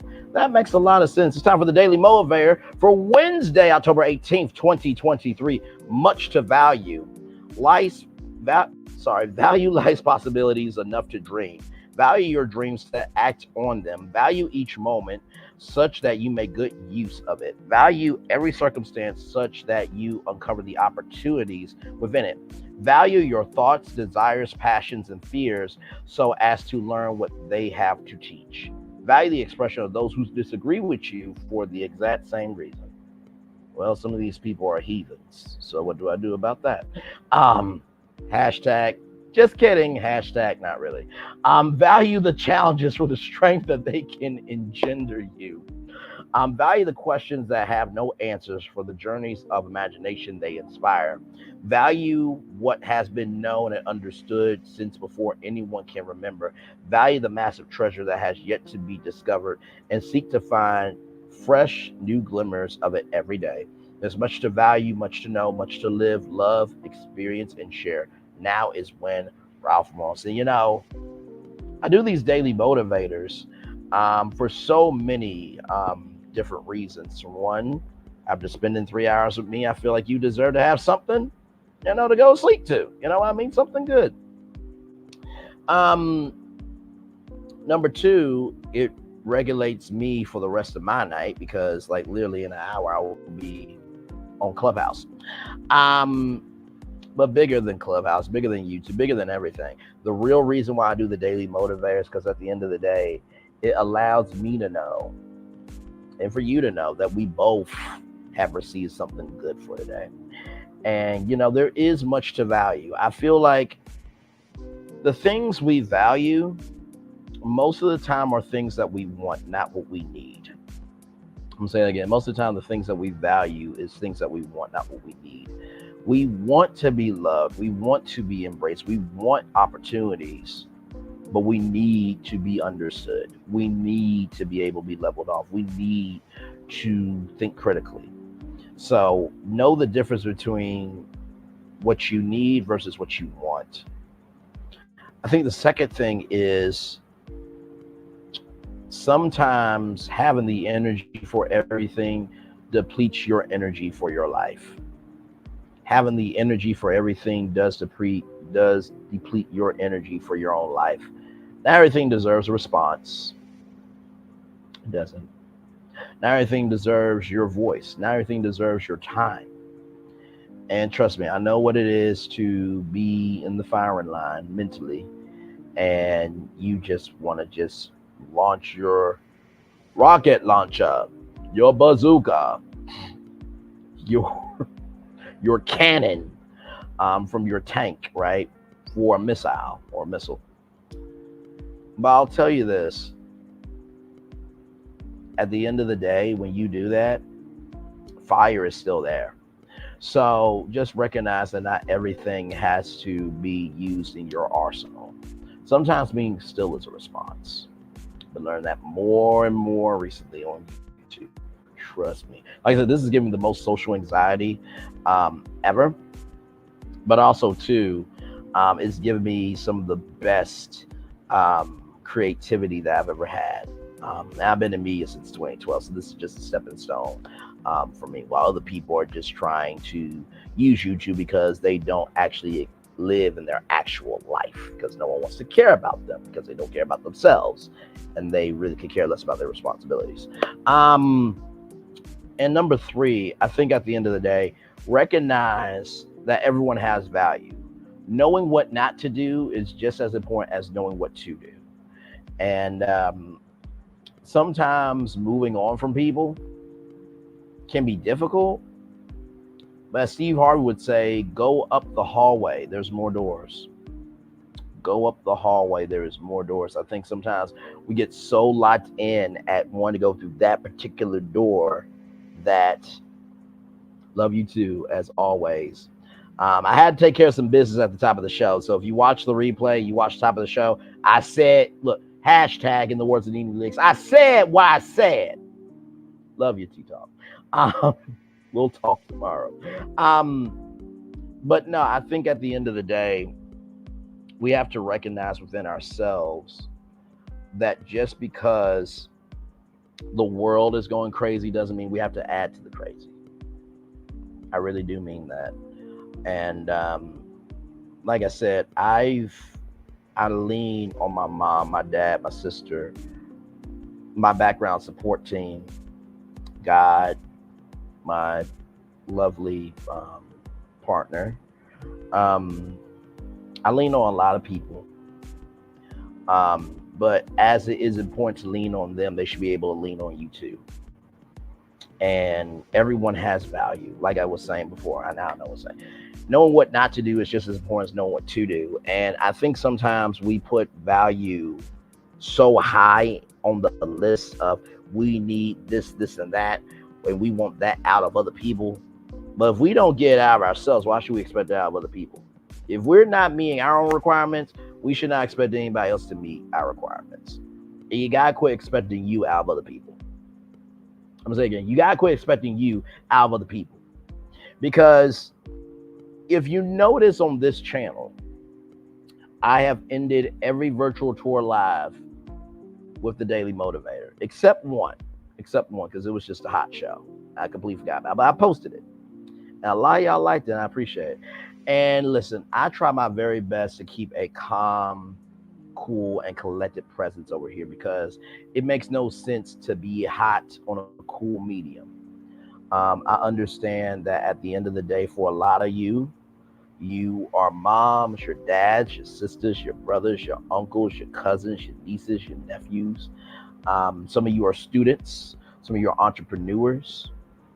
I don't know what your living situation is like, but some of you may be homeless. And some of you may be at a library right now. And you are watching this at the library, just trying to find a place to fall. And for you believing that this can be that place, I appreciate you. It is not lost on me. And I end every show with this because I believe that you deserve to have something good. And I think a lot of times in our lives, we think man, why isn't anything happening good for us? It's not the devil, it's not God, it's us sometimes. We block our own blessings by our own behavior. We do. And, you know, as the young people say, match that energy, match or keep the same energy. It's important to keep the same energy for things that matter. It's not important to keep the same energy for things that don't matter. If you gotta go on your community wall to drag somebody into something that has nothing to do with it, and you said that this is the last time you're gonna bring up anything of drama, and you're moving forward, but yet you still causing drama, and that's a lot of people on YouTube. But nothing wrong with it. Listen, there's an audience out there for everybody. There's an audience for the intelligent. There's an audience for the ignorant. Ignorance just means lack of knowledge. However, though, make sure you keep that same energy when it comes back on you. Because life is like a boomerang. And most boomerangs are wood. So you gotta be careful where you're standing. Because based on where you're standing, the direction is gonna come your way. And when a wood boomerang hits, pow! It don't miss for a damn thing. It just don't. It just don't. So I'm gonna leave it to I'm gonna just leave it up to 3:20, and then I will give y'all the fireworks. And those fireworks are also for y'all. Because at the end of the day, I try to give y'all a private moment with those fireworks, whatever those fireworks mean to you, whether it's joy, whether it's pain, whether it's sorrow, whether it's despair, whatever emotion it feels, that is your private moment. You know what I mean? So, but yeah, I'd say this was a fire show tonight. We went through a lot of topics. Tomorrow night's show is going to be big. Before I leave, actually, let me show y'all what is on deck for tomorrow's show. Let me show y'all that.